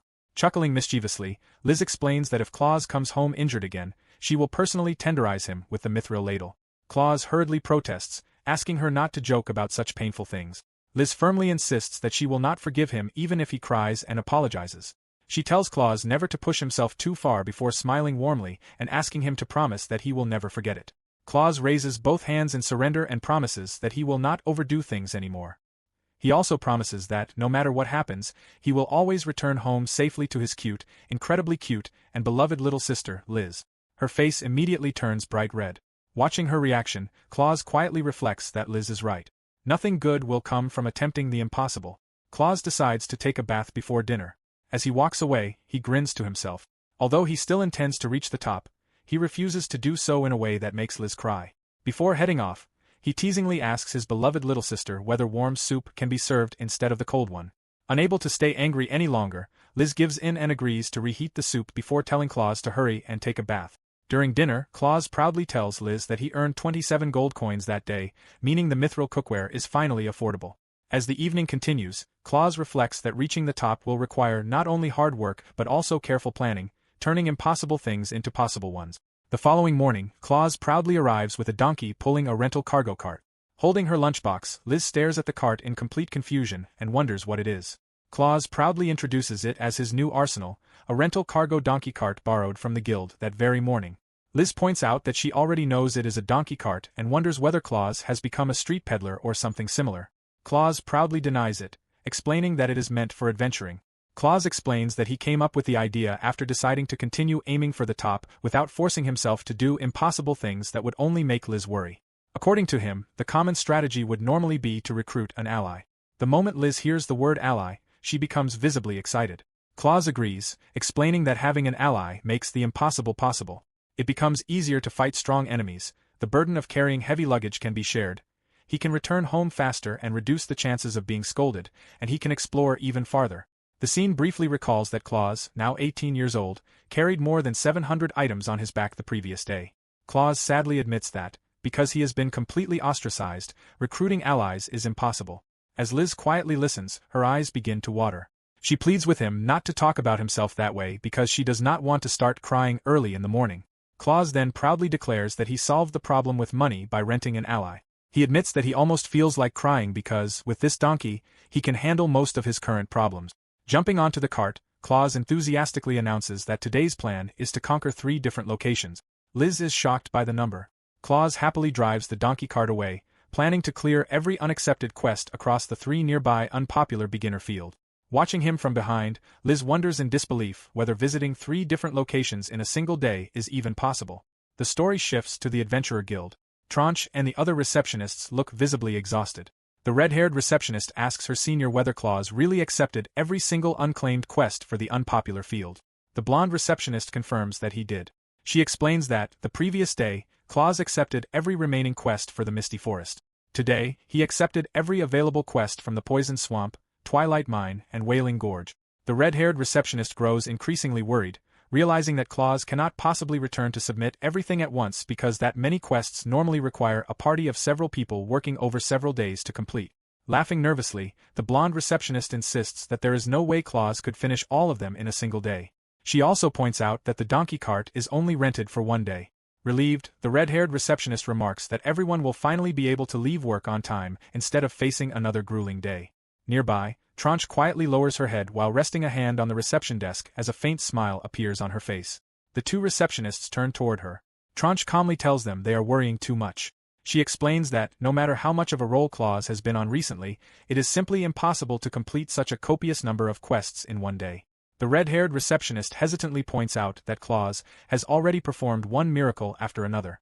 Tranche lets out a quiet chuckle and concludes that there is no reason to worry unless Claus actually accomplishes the impossible once again. If that time does come, the guild will simply take the appropriate measures, even if doing so results in dire consequences for the solo adventurer Claus. Nearby, a hooded woman quietly examines the quest board. The moment she hears the name Solo Claus, her body suddenly stiffens. She slowly turns toward the reception desk and silently repeats the name. Chapter 10 begins at the Adventurer Guild's bar and diner. The place is lively, with adventurers eating, drinking, and chatting. One adventurer brings up a certain bastard, while another remarks that he somehow managed to make Ms. Tranche angry again. A chubby, bald adventurer reacts in disbelief at what was done to Tranche. A skinny adventurer scoffs and tells him to calm down, reminding him that Ms. Tranche does not belong to him. Shifting the topic, he wonders who that idiot even is. Nearby, a hooded woman quietly listens while eating. She overhears the name Claus and realizes that people around the guild also know him as the veteran low-rank adventurer. After finishing another bite, the hooded woman stands up and approaches the group discussing him. She politely remarks that they seem to be talking about something interesting. The nearby adventurers turn toward her and ask if she needs anything. She snaps her fingers, requesting the bartender to refill their drink. The three adventurers pause as they watch the hooded woman pull a chair from a nearby table and place it beside theirs. Introducing herself as Miemai, she asks if they could tell her more about the low-rank adventurer everyone is talking about, Claus. The bearded adventurer smiles, sensing that Miemai is interested in the somewhat freakish man. Miemai raises an eyebrow in surprise upon learning that Claus is considered a weirdo. At the same time, the scene shifts to the transit carriage stop. Claus stands before the travel route guide. Looking at it, he reflects that until yesterday, he always relied on the transit carriage. It had been a convenient means of transportation for beginner adventurers traveling to nearby worksite. Smiling confidently, Claus reflects that the current Claus is slightly different from yesterday's Claus. Turning toward the donkey, he proudly explains that the reason is, of course, the rental donkey. Claus cheerfully tells the donkey that he will be relying on its speed and carrying capacity before asking it to work hard. He arbitrarily names the donkey Silver. The pack donkey Hanako nods in response. Nearby, hidden behind a tree, Tiara quietly spies on Claus. Resting against the trunk, she complains to herself that Claus should stop talking to himself. She grumbles that he left so early in the morning and wonders why he chose a donkey instead of a horse despite claiming that speed is important. Tiara points out that although riding a donkey is faster than running, it is still slower than traveling by a proper horse carriage. She wonders whether Claus rented the donkey cart simply because it was cheaper. If that is the case, she questions why he is still a low-rank adventurer despite earning so much recently, concluding that he is simply stingy. Meanwhile, Claus climbs onto the donkey cart and prepares to leave. He declares that the first destination will be the Poison Swamp before activating skill level 2. In an instant, the donkey cart bursts forward at incredible speed, leaving Tiara frozen in disbelief. Recovering quickly, she rushes after Claus. Completely stunned, Tiara wonders what kind of speed the donkey cart is moving at. The sign indicates that the Poison Swamp is 2.5 hours away by horse carriage in good weather. The travel countdown begins, decreasing from 1 hour and 22 minutes to 2 minutes and 7 seconds before finally reaching 0. Claus slowly opens his eyes and finds himself standing beside his donkey cart at the Poison Swamp on top of a mountain. Claus smiles happily as Silver catches its breath. He celebrates the fact that the moment he opened his eyes, he had already arrived at the Poison Swamp. Chapter 10 continues with an Adventurer Guild warning sign nearby that reads, "The area ahead releases weak poisonous gas. Do not forget to bring antidote." Claus notes that it normally takes 2.5 hours to reach the Poison Swamp by horse carriage. Judging only by the shadow cast by the sun, although he cannot determine the exact time, he estimates that the trip took around 1 hour and 20 minutes. Smiling in satisfaction, Claus realizes that auto-travel can even be used while riding a vehicle. He reflects that auto mode's travel speed is fast to begin with, just like the previous day's trip from the misty forest back home. Normally, it takes about 1 hour to walk home from the forest, but auto-return reduces the journey to only 35 minutes. The thought reminds him of a race he once had against a knight from the capital who had come to recruit him. The competition was held to determine whether auto-return or the knight's fastest runner was quicker. Claus reached the destination first, while the exhausted knight arrived 15 minutes later. Even then, Claus had still won by a full 15-minute margin. Claus recalls the furious knight demanding another race while struggling to catch his breath. The knight angrily pointed at Claus, insisting that relying on such a brain-dead skill could never be considered real effort. According to the knight, people should run using their own 2 feet and never forget that. Another nearby knight quickly restrained him and attempted to calm him down. In the end, the race was officially declared void because one participant was judged to be in poor physical condition. As a result, there was never another rematch to properly verify the skill. Returning to the present, Claus quietly reflects that the fact remains that he beat a knight who was supposedly in poor condition. He had only been level 1 at the time, while that knight should have been no higher than level 50. Clenching his fist, Claus finally admits to himself that he is not as useless as he once believed. Although auto mode has limited functions, being able to combine it with a vehicle opens countless new possibilities. Not only can the skill be used while riding a vehicle, but somehow it also made a donkey cart travel faster than a horse carriage. It is fast, dependable, and completely reliable. Smirking confidently, Claus decides that it is finally time to stop doubting himself. Everything now depends on him, his skill, and how he chooses to use it. Even so, one concern still remains. The thing that honestly frightens Claus the most is that he still has no idea how the skill actually works. Suddenly, the donkey lets out several loud brays.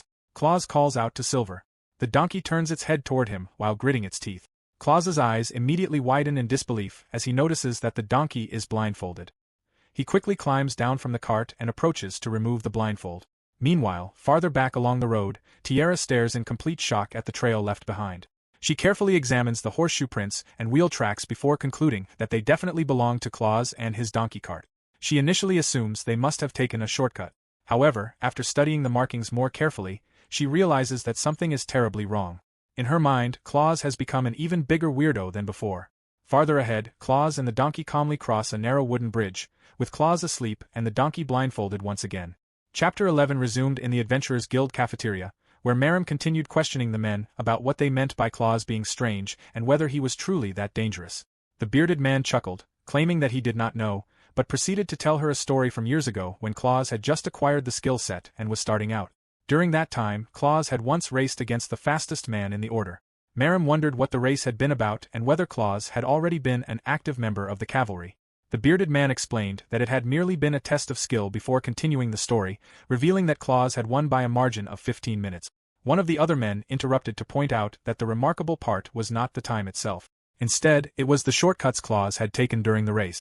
Near the end, while crossing the aqueduct in the northern section of the city, where everyone normally circled around toward the goal, Claus had jumped from the top of the bridge.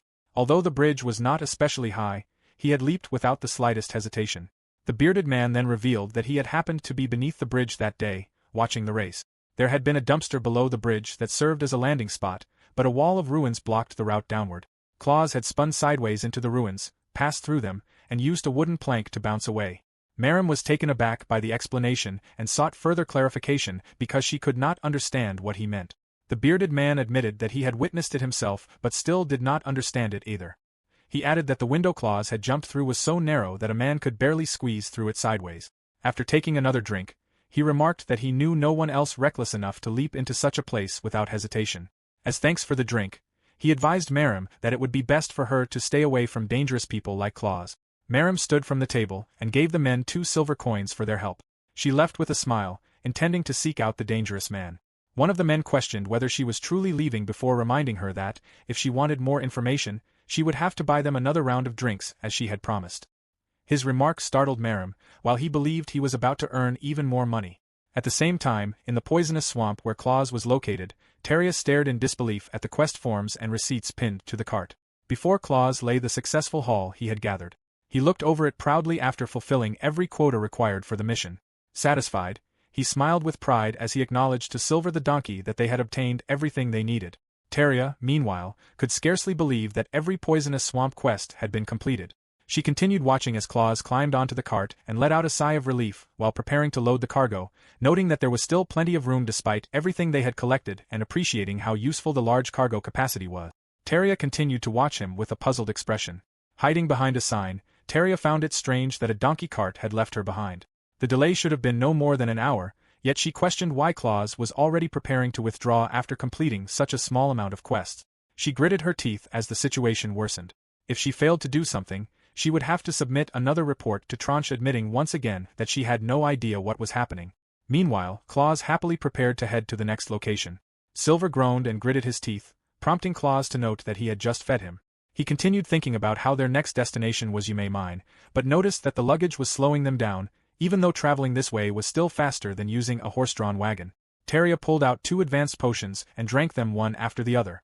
Although she struggled with the taste and tears formed in her eyes, she hurried to continue tailing Claus, determined not to let him underestimate the abilities of a mid-level adventurer. 6 hours later, Teria continued observing Claus from a distance as he traveled onward. She noted that he was late and that she had been waiting for him for a long time. She smiled proudly, believing that Claus had not realized she had gotten ahead of him by skipping one location. She admitted that she had feared needing to chase the donkey again if he suddenly changed destinations, considering that the mark of an expert. She tried to encourage herself, even as part of her mind insisted she could not keep going and found the situation frustrating. In the end, her determination to fulfill her duty prevailed, convincing herself that a brief moment of shame meant nothing. She continued watching as Claus tugged on Silver to make him move faster. Certain of her success, Teria believed that unless everything had been obtained illegally, she would expose Claus for who he truly was and challenge him to demonstrate how he had discovered such rare plants. A nearby sign warned that the area ahead was dangerous. It stated that the Valley of Sorrows lay 1 kilometer beyond and that entry without a gas mask was prohibited. Even though they had not yet entered the valley, Teria wondered what Claus was doing at its entrance. Meanwhile, the screen informed Claus that it would take him 30 seconds to find another one in the area. Teria overheard this and wondered what item it was referring to. Nevertheless, Claus proceeded forward and activated automatic resource gathering. The skill immediately put him to sleep. He leaped from the cargo, landed near Teria with his pickaxe, and immediately began mining. Teria covered her mouth in shock, unable to believe that Claus, supposedly a low-rank adventurer, had managed to sneak behind her. She questioned whether he truly belonged to the lower ranks before concluding that there was no longer any way to judge him by that standard. Claus then pulled another mandragora from the ground. It screamed and shrieked, its cry cutting down those who heard it and sometimes causing death within an 8-meter radius. Teria covered her ears as she cried out, remaining unconvinced that Claus could possibly be a low-class adventurer. Night fell as Teria slept behind a rock, while Silver the donkey was visibly exhausted as well. The scene then shifted to the Adventurers Guild, where Madame Salazar reviewed the profiles of various adventurers. Standing behind her, Tranche asked whether it was already time for the Intermediate Adventurer Qualification examination.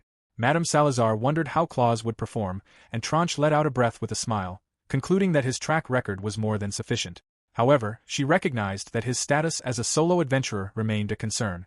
Madame Salazar agreed but pointed out that keeping Claus restricted to lower quotas was limiting his potential. His performance and earnings throughout the week had been more than exceptional.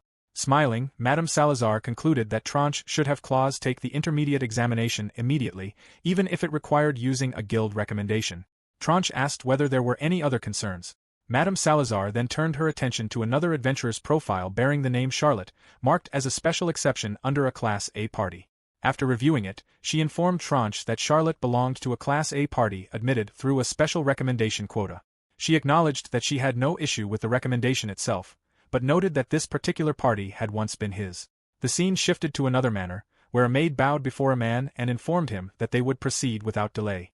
The man remained standing beside the fireplace and praised them for their good work before dismissing them. The blond man smiled, remarking to himself that it had been a long time since he had last returned to that town. He laughed while looking at a picture, wondering whether one of those men was still struggling at the bottom of that town. He then smiled again, reflecting that his special bond had been tainted because of a particular imbecile. The man was revealed to be the representative named Gain Cash. It was then revealed that the imbecile he referred to was Claus, the adventurer considered one of the least skilled despite consistently returning home with successful loot. Chapter 12 begins with Liz taste testing the sauerkraut, a type of pickle made by fermenting cabbage or soup. She found the taste to be just right and considered it the best sauerkraut she had made so far. She believed the hawk claw was the secret ingredient that gave it the perfect touch, exactly the way Claus, her brother, liked it. She turned to ask for his opinion, only to find herself looking at a plush version of him. She imagined Claus telling her that she would become the best bride ever. Imitating his voice in her imagination, she pictured him saying that it would be a shame to see her marry someone else, and that he would take her for himself instead. Returning to her senses, she questioned what her brother had just said in that imaginary conversation. To make the plush, a towel, the leaf of an eggplant, and a sewing kit had been needed. She continued the imaginary conversation, thinking that he did not need to be so direct. Liz introduced herself as Claus' stepsister. When she was very young, her father, a knight and close friend of Claus' father, had been slain in combat. Afterward, Claus' father, an adventurer, took her in and adopted her into the Nolder household. Since then, she had become the little stepsister who absolutely adored her older brother. It was revealed that Claus' father was currently missing and presumed dead, while his mother was sick and hospitalized. Today's story was all about Liz. Still happily swinging her tongs, she accidentally knocked over her plush brother. Meanwhile, Claus was enjoying a late lunch in front of the Twilight Mine. The scene shifted back to Liz, who wore a serious expression as she convened a meeting of the Supreme Council of the House of Nolder. The attendees were the vassals of the House of Nolder, Shimoji, the Minister of Finance, Peppermill, the Minister of Home Affairs, Big Brother Plush, the Special Advisor, and Liz herself serving as chairman. Seated together at the table, they began discussing the agenda for that evening's dinner. Liz noted that her brother had completed 3 quests in a row and reminded the council that Claus was taking on a massive challenge that day. As his stepsister, she felt that she could not simply prepare an ordinary supper for him and wanted everyone's honest opinion on what she should make. Shimoji observed that the household had recently enjoyed unprecedented profits and recommended treating Claus to a large, juicy steak. Peppermill agreed that a special meal was appropriate but instead proposed creating a premium atmosphere with an elegant fish dish. Big Brother Plush expressed the opinion that any meal would be fine as long as it was made with love. At the mention of love, Liz became giddy once again, convinced that hearing him put it that way was enough to make her faint, since he always praised whatever food she prepared regardless of how she cooked it. She believed it was only natural for her to pour all of her love into every meal she made for him. In the end, she settled on preparing a simple luxury dish and began thinking about what to cook. Before she could decide, a voice interrupted her thoughts, pointing out that it was still too soon. It belonged to General Ladle. In her imagination, General Ladle reminded her that karma had a habit of bringing her brother crashing down whenever life was going well for him. The reminder caused Liz to recall what Claus had gone through 3 years earlier, and she scoffed. 3 years ago, on a rainy night, Liz returned home to find her brother hunched over the table, soaked from the rain. Believing he was supposed to remain at the Special Force clan house for a few more days, she called out to him before lighting a lantern as she waited for his response. After a long silence, Claus informed her that he had quit. Surprised, she wondered why he would leave Mr. Gaines' party when she had believed he was happy to have joined such an amazing party. A month later, Claus was taking a break from his training. Wearing a satisfied expression, he thanked Liz for another delicious meal. He told her that although the food at Gaines' castle tasted excellent, her cooking was still the best. Liz insisted that her cooking was nothing special and served him some tea. Sitting across the table, she joined him for tea and asked what he meant by the castle, since he was supposed to be attending a training camp. Claus explained that the training camp had been held inside the castle itself.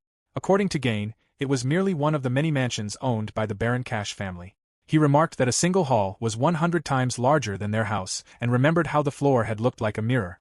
Liz was amazed, commenting that it would take years just to clean such a place. Wondering what her brother had done in a mansion like that, she guessed that he had been dancing. Claus smiled proudly as he recalled the rigorous training he had endured, but the smile soon gave way to tears as he began sweating profusely while remembering the veteran adventurers and mercenaries Gain had hired to train them. He recalled spending every day doing nothing but training and studying. Seeing his reaction, Liz decided she had heard enough and felt sorry for making him relive those memories. Claus nevertheless remembered dancing on one occasion, although he had been instantly killed by Gain, acknowledging that it was not the proper word. Still smiling, Claus recalled Gain extending a hand to help him up instead of allowing him to continue squirming on the ground. As Claus looked up, Gain urged him to stand tall because they were special. Gain reminded him that he was also a unique skill holder and that someone like him did not belong on his knees. Even so, Claus remained on the ground with his head lowered, believing that although he possessed a unique skill, his auto mode could not compare to everyone else's. Gain dismissed that way of thinking as foolish. He believed Claus had convinced himself that all he could do was go home, but pointed out that his skill was only at level 1. All he needed to do was raise its level. Gain promised to provide all the magic stones Claus required and encouraged him to spread his wings and fly like the birds in the sky, declaring that they would make the country theirs. Regaining his spirit, Claus accepted Gain's outstretched hand after hearing that Gain needed his strength. The story returned to the present, where Liz wore a gloomy expression and reflected that her big brother had also learned something during that time. Chapter 13 began by resuming Liz's memories from the time Claus was invited to join the Special Force. About 20 days after he had joined, she was sewing when she heard her brother announce that he had returned home. She warmly welcomed him and immediately noticed that one side of his cheek was swollen. Concerned, she wondered what had happened, but Claus dismissed it by claiming that he had simply fallen down. Liz examined the swelling through the scissors she was holding. As Claus awkwardly laughed while applying ointment to his face, Liz became convinced that he had lied about falling. She knew he had not been injured in a fall but had instead been struck with a backhand slap. Claus was stunned that she had uncovered the truth so quickly. Liz explained that whenever Mr. Hans from across the street had an affair with his former adventurer girlfriend, his wife always retaliated with the exact same attack, and she had become familiar with it from observing those incidents. Realizing he could no longer hide it, Claus admitted that the injury had come from a scuffle with Gain, or rather, from a misunderstanding. At the palace, Gain wore a smirk as he cleaned his sword and remarked that something about the upcoming mid-rank exams did not seem right before asking everyone for their opinion. They were gathered in the recreation room of the clan house while Claus prepared drinks. Glenn questioned what Gain was talking about as he sipped his drink, prompting Gain to clarify that he meant the mid-rank exams. He explained that the examinees were required to collect items designated by the guild within a specific time limit in assigned regions, most of which were low-rank areas. To Gain, such an exam was little more than child's play. As bearers of unique skills, he believed they deserved something far more fitting for the Special Force and asked whether everyone felt the same way. Glenn laughed as he raised his glass, guessing that Gain already had something special planned for them. He praised Gain and urged him to reveal his idea, adding that he hated the poor and the incompetent. Glenn possessed the unique skill Atomic Conversion. Chile agreed that no ordinary exam was worthy of them and believed they should make their debut as mid-rank adventurers in the flashiest way possible. She praised Gain's line of thinking before sarcastically remarking that they were so competent they even had someone who excelled at walking home, scoffing as she referred to Claus. Her unique skill was weather manipulation. Mika chuckled while painting her nails and commented that special treatment was always welcome. She even wished her rank could be promoted directly to high rank because she considered it embarrassing to be grouped together with doughy low-ranked troglodyte. While speaking, she asked Claus whether her lemon cocktail was ready. Mika possessed the unique skill Life Endowment. Satisfied that everyone shared his opinion, Gain declared that the Special Force would make a bold entrance during their mid-rank debut. Smirking confidently, he imagined a vicarious beast suddenly appearing at the examination site and attempting to devour all of the examinees. By sheer coincidence, the Special Force would be there to save everyone, making their debut as the legendary heroes who slew the monstrous creature and rescued the participants. Gain was the leader of the Special Force and the bearer of the unique skill space-time manipulation. He suddenly burst into laughter, startling everyone. Glenn wondered what he was plotting but admitted that the idea sounded interesting. Mika pointed out that releasing a high-rank monster would be far too dangerous, but Gain reassured everyone that Abel and Rain had already managed to capture a wild rock lizard. Chile immediately understood the plan, explaining that although it was extremely rare, there had been previous incidents in which higher-ranked monsters had wandered into low-rank hunting grounds. She praised Gain for thinking that far ahead. Claus, however, sincerely questioned whether they were joking because he believed they would never do something so terrible. Gain fell silent for a moment before clenching his fist. Calling out to Claus, he activated his skill and struck him, sending Claus flying across the counter. Claus cried out in pain as it was revealed that Gain had activated Space-Time Manipulation Level 1. Time Stop, a technique used to stop a target or even the world for a brief period. Gain claimed that Claus had been right and that everything he had said had merely been a joke. Feigning concern, he acted as though Claus had suddenly collapsed on his own and wondered why he appeared to be in pain as he removed his glove. Claus could not understand why he was the only one lying on the ground and suspected that Gain was responsible. Regaining his composure, Gain remarked that Claus seemed to be unwell for the day and told him to go home and rest. He then ordered Rain to escort Claus to the nearest coach station. Afterward, Gain tossed the glove he had used to strike Claus onto the floor while Claus, still lying on the ground, repeatedly called out Gain's name. A short while later, Claus was escorted outside the mansion.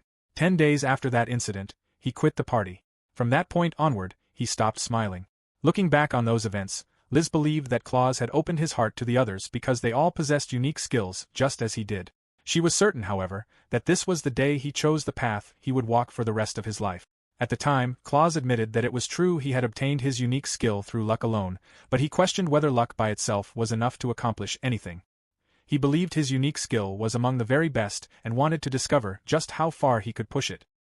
He gazed silently out the window while Liz watched him with concern. Back in the present, Liz returned her attention to deciding the dinner menu. Addressing the imaginary members of her council, she reflected that her brother was still working as hard as ever and continued pursuing his goals even after leaving the party to become a solo adventurer. That was why she took preparing dinner so seriously. She wanted to support Claus in every way she could. She believed there would be times when he became discouraged, and when that happened, she wanted to be there to give him strength. Likewise, whenever he achieved something great, she wanted to celebrate it with all her heart. With that in mind, she urged her ministers to offer the greatest dinner idea imaginable. At that moment, her toys seemed to come to life. In her imagination, they proposed that she present herself with nothing but a ribbon and invite Claus to eat her that night, insisting that Chairman Liz should launch a naked ribbon attack. Liz immediately turned bright red, lost her balance, and questioned what sort of thoughts were appearing in her own head. The imaginary Supreme Chairman praised the ministers for their brilliant proposal, reasoning that it could both celebrate Claus's accomplishments and encourage him. Liz quickly interrupted, insisting that the idea was not brilliant at all and declaring that she should not do something like that yet. Still blushing intensely, she found herself embarrassed when the Supreme Chairman focused on her use of the word yet, leading the others to assume she intended to do it someday. Meanwhile, Plush Claus reminded everyone that the mid-rank promotion exam was approaching and that her big brother would be participating. Liz desperately tried to stop them, defending herself by insisting that it was not like that and that she was not a vulgar lady. Once again, she introduced herself as Liz, the little stepsister who absolutely adored her older brother. Her struggle over deciding the dinner menu remained an ongoing battle. Meanwhile, at the mansion, the door to the rooftop opened as Glenn arrived with a grin and greeted Gain. He asked whether Gain had heard the clan's latest intelligence report before mentioning that, amusingly enough, Claus was still stuck among the lower ranks. The clan was an organization composed of multiple parties. In this case, Gain's special force served as the main party, while several support parties were employed by the Baron Cash family. Gain happily replied that he had already heard Claus intended to take the upcoming mid-rank promotion exam. He added that the guild had even gone so far as to personally recommend Claus for the test. The mid-rank exam was a promotion examination conducted by the guild, giving adventurers whose accomplishments had been recognized the opportunity to advance in rank. Thinking about it reminded Gain of the dull mid-rank exam his own group had taken. Glenn recalled that they had completed the regular examination only because they feared Claus would report them if they did otherwise, and he remarked that doing things the normal way had been miserable. Glenn then explained that he had actually come to tell Gain something else. One of their new recruits would be taking the exam at the same guild as Claus. Gain chuckled, admitting that he was the type to hold a grudge against anyone who ruined his fun. He then proposed that they have some fun by giving Claus the most glamorous mid-rank promotion exam imaginable. Tranche concealed her irritation behind a smile as she thought to herself that Claus had done it again. Claus was caught off guard by the receptionist's unusual demeanor while Tranche appeared to be barely containing her anger. She brought up the enormous pile of quest materials he had submitted and could not believe that he had actually managed to clear 3 locations in a single day, even though it was work that should have required at least 15 people. Claus instinctively backed away, but Tranche grabbed him by the collar. She informed him that, now that things had reached this point, they needed to clean things up, or rather, that the Adventurers Guild had to take the appropriate course of action. Claus nervously wondered what she meant by clean up. Tranche forcefully dragged Claus along while informing the other receptionists that she would be using reception room number 3. Blushing profusely, Claus wondered what he could possibly have done this time. Inside the reception room, Tranche handed Claus a mid-rank adventurer examination form accompanied by a special recommendation from the Adventurers Guild. Looking puzzled, Claus read the document. It identified the examinee as Claus Nolder, a low-rank adventurer, and stated that, in accordance with the special recommendation issued by the guild, the person named on the form was eligible to take the mid-rank adventurer examination. Unsure of what he was seeing, Claus sought confirmation. Smiling warmly, Tranche congratulated him and explained that the guild had acknowledged his abilities. Claus remained stunned as Tranche continued, explaining that, based on his accomplishments over the past week, the guild no longer considered him a low-rank adventurer. As a result, they had issued the special recommendation form. She sincerely wished him success in the mid-rank promotion exam and in his future as an adventurer. Claus paused before asking what had just happened. Tranche patiently explained once again that he had been recommended for the mid-rank examination in recognition of his abilities. Those words echoed repeatedly in his mind as he looked back at the form. Sitting upright with a bright smile, he happily celebrated the news, repeatedly reminding himself that he had been recommended for the mid-rank examination because his abilities had been recognized. Tranche pulled out a fan and scolded him for shouting so loudly. Even so, she smiled and let out a relieved sigh, believing that this was the reward for all of his hard work. It had been 3 years since she had become responsible for Claus. Throughout that entire time, he had never given up regardless of what others said about him. Embarrassed by the praise, Claus awkwardly scratched the back of his head and wondered if he had truly earned it. Something in his response caused Tranche's irritation to return immediately. She firmly assured him that he had earned it and declared that she knew better than anyone because she had witnessed everything firsthand. She pointed out that Claus never listened to anything she told him, no matter how much she worried about him. Dumbfounded, Claus found himself thinking that this should have been the rare day on which he was praised, yet somehow the situation had taken an unexpected turn. Tranche smiled maliciously, wondering to herself how he could possibly fail to understand the reason. A loud click from the door startled Claus. Realizing it had been locked from the outside, he sensed there was no escape. Outside the room, the other receptionists enthusiastically encouraged Tranche, leaving everything in her hand. Tranche began by reviewing Claus's complete lack of common sense. From the very beginning, she explained, he always ignored everything around him whenever he focused on accomplishing something. She continued that, while purchasing monster materials was certainly part of the guild's business, there were limits, and submitting mountains of materials day after day far exceeded them. She believed this was also the proper opportunity to explain the risks the guild had been forced to bear because of his actions. Claus could only stare at her fearfully, feeling as though a demon had replaced the kind Tranche he normally knew. She continued scolding him, questioning whether he was trying to get himself killed by repeatedly taking on dangerous quests alone. She then resolved to take the time to sort all of those issues out with him.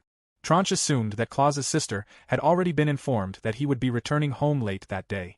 She decided to personally administer his reprimand while the guild master went to request assistance from the Apothecary Guild and the Merchant Guild, as the madam had never expected Claus to complete all 3 quests. Claus became even more frightened when Tranche assured him that they would finish by morning. The lecture truly continued until the following morning. It was explained that, according to the law of supply and demand, prices fall whenever supply exceeds demand. However, to support the livelihoods of low-rank adventurers, the guild always purchased their materials at a fixed price. When market prices collapsed, the guild had to absorb the resulting losses by covering the difference in value. A few days later, the day of the mid-rank examination arrived. Standing before the examination site, Claus reflected that he had waited 3 years for this moment. Today marked his chance to leave behind the label of veteran low-rank adventurer and take the first step toward a new life. Filled with determination, he opened the door and entered the examination venue. Many adventurers had already gathered inside. Claus narrowed his eyes and noticed that nearly everyone had arrived in parties, with only one pair standing apart. Smirking to himself, he leaned against the wall, thinking that he was alone as usual. He took his place in the back corner, his favorite spot, where he could avoid everyone's attention. Tranche, accompanied by another receptionist, stepped forward to greet the adventurers and wish them good morning. She announced that participants would come forward one by one when their numbers were called to receive their assignment papers. Eventually, Claus collected his own assignment paper. As he did, someone behind him remarked that he had selected his assigned area without any hesitation and wondered whether he was the adventurer known as Solo Claus. Startled, Claus turned toward the speaker. The hooded girl chuckled, expecting him to wonder how she knew his identity. She explained with a smile that it had been easy to figure out because she was also alone. Cheerfully, she introduced herself as Merim, a 15-year-old low-rank adventurer. Since both of them had come by themselves, she suggested that they form a party together. She waited expectantly for an answer, only for Claus to ignore her completely. Merim loudly protested at being ignored. Claus dismissed her as a brat and wondered what she was trying to do. Before either of them could continue, Tranche ordered them to be quiet. She specifically repeated that the particular Claus who insisted on taking the examination solo should remain silent. Her remark left Claus feeling as though he had been struck. Merim immediately teased him by pointing out that even Tranche had told him to stop insisting on going solo. Growing increasingly annoyed, Claus continued walking and wondered why Merim kept pestering him. He questioned why he should form a party with her. Merim admitted that it was a long story but ultimately insisted that it simply came down to her gut feeling. Claus became even more irritated that her supposedly long explanation amounted to only 2 words. As Claus continued walking away, Merim added that the moment she heard his name, an instinct told her that she needed him. She asked where he was going, but Claus remained silent and resolved to continue ignoring her. Merim concluded that she had no time to humor someone like him, especially after the long journey she had made to reach the examination site. Claus kept walking while recalling that 3 years had passed since he had been expelled from Gaines' party, the Special Force. Now that his long-awaited opportunity was finally within reach, he was determined not to let it go to waste. Tranche then called for the next participant, number 32, Miss Charlotte of the Special Force Party. The moment Claus heard the party's name, he stopped walking. Frozen in the middle of the gathered adventurers, he questioned whether he had truly heard Tranche correctly. The surrounding adventurers began talking about the Special Force, the famous party from the capital that had risen to A rank in only 3 years. Miemai recalled having heard of the party before and remembered that it was known for being made up entirely of unique skill holders. Tranche called for Charlotte once more, warning that she would be disqualified if she failed to appear. Before anyone else could respond, Gain declared that there was no need for concern. He confidently entered through the doorway and strode into the venue, reflecting that it had been exactly 3 years since he had last visited the town. As Gain walked past Claus, he looked down on him for still being there. Claus's expression hardened with anger as he called out to Gain. Chapter 15 began with Gain laughing at the fact that Claus was still there. Inwardly, Gain reflected that this was exactly why he had driven Claus to quit the party on his own, believing him to be useless. Claus glared at Gain, and the sight brought back a memory from 3 years earlier. At that time, Claus had been standing outside a door while Gain calmly polished his sword inside. Gain repeated the complaints of the other party members, remarking that they had been wondering how much longer he intended to keep someone so useless around and that Claus should already have been expelled. He assumed those were the thoughts everyone wanted to express. Glenn agreed, admitting that he could no longer tolerate Claus because the parasite was damaging the party's reputation.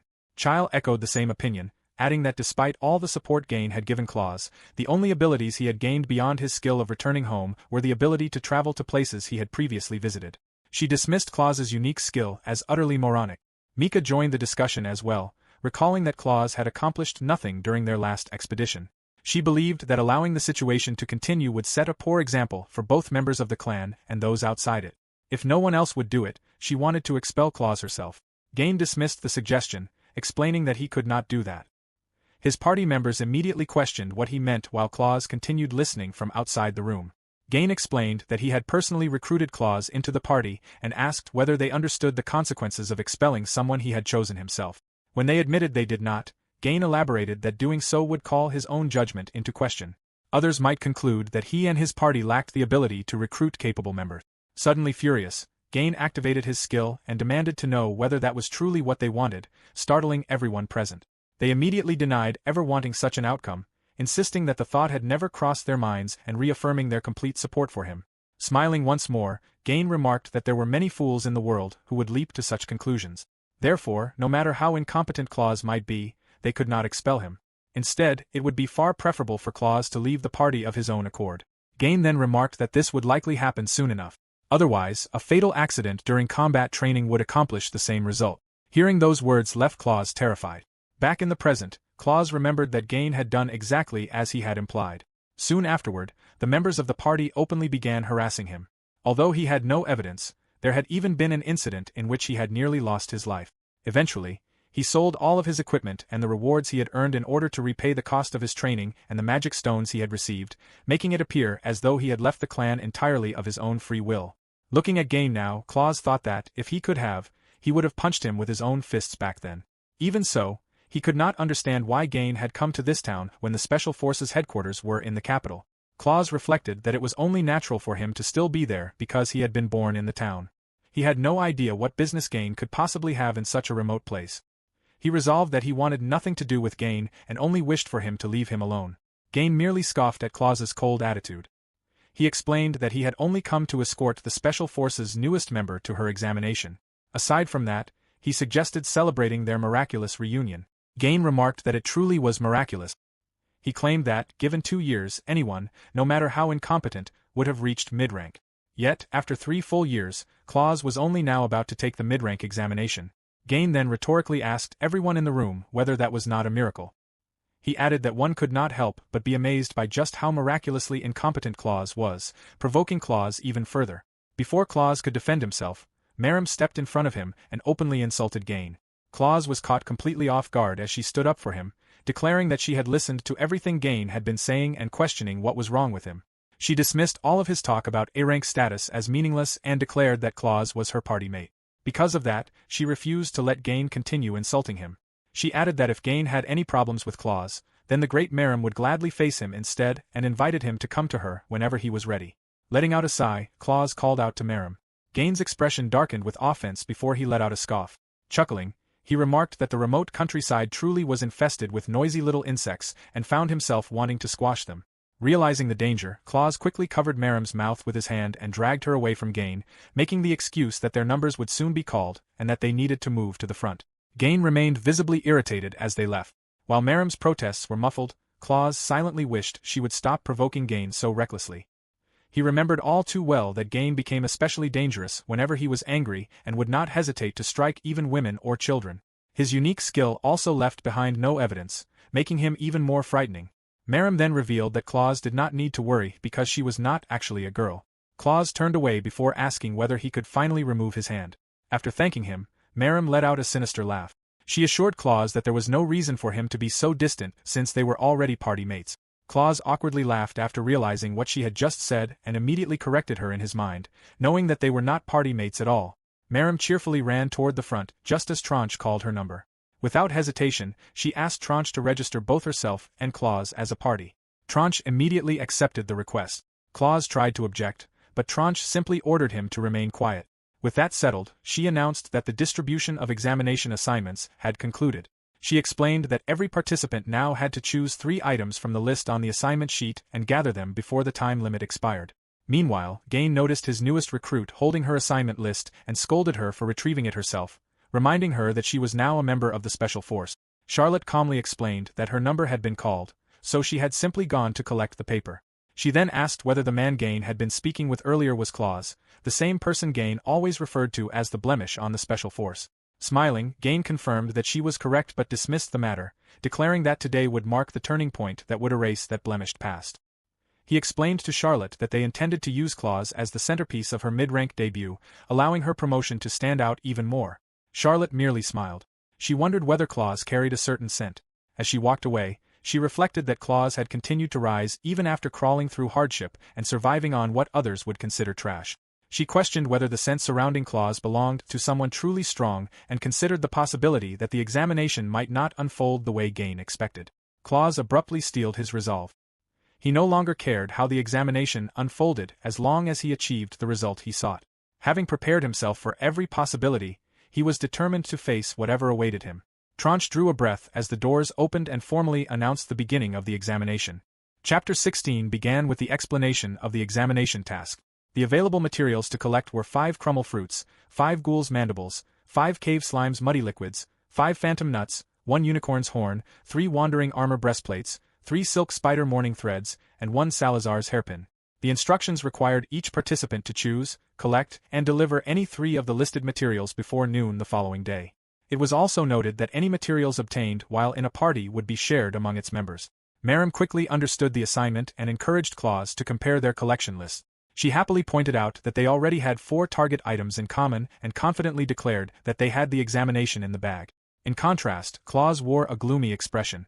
Miemai continued discussing their plan, reminding him that they still could not afford to let their guard down. She reasoned that the order in which they collected the materials would be important and that they should follow the most efficient route within the time limit. She suggested starting with the unicorn's horn because it sounded like the most difficult objective and asked Claus for his opinion. Instead, Claus silently cursed Miemai and wished she would simply be quiet. Unaware of his thoughts, Miemai wondered whether Claus was still listening. Claus finally told Miemai to stop talking and making such a fuss, complaining that Miemai had even climbed onto his wagon without permission. Miemai pleaded for a little cooperation, reminding Claus that they were party members. Claus immediately rejected the idea, insisting that Miemai was the one who had followed him in the first place. Claus opened his menu and activated auto-travel. Still irritated by Miemai's presence, he informed him that he had already decided on their first destination. Apologizing, he explained that from that point onward he would be traveling alone. He confirmed the destination as the unearthed graveyard. As soon as the skill activated, Claus fell into a deep sleep. Watching this happen, Miemai wondered whether he had actually fallen asleep. When the timer expired, Claus slowly opened his eyes and found himself at the unearthed graveyard. Smiling, he remarked to himself that it had been a long time since he had visited the place and remembered that ghouls dwelled beneath the ground there. Turning back toward his cart, he noticed that Miemai was nowhere to be seen and briefly assumed that Miemai had fallen off during the journey. His assumption was immediately interrupted when Miemai appeared behind the cart, clinging tightly to Claus's staff while angrily scolding him. Miemai reminded Claus that he had asked him to wait and remarked that Claus had more nerve than expected before suggesting that he use the normal roads instead. After entering the graveyard, the two of them crossed the area above ground, where they encountered undead skeletons. Miemai effortlessly decapitated each skeleton while Claus watched.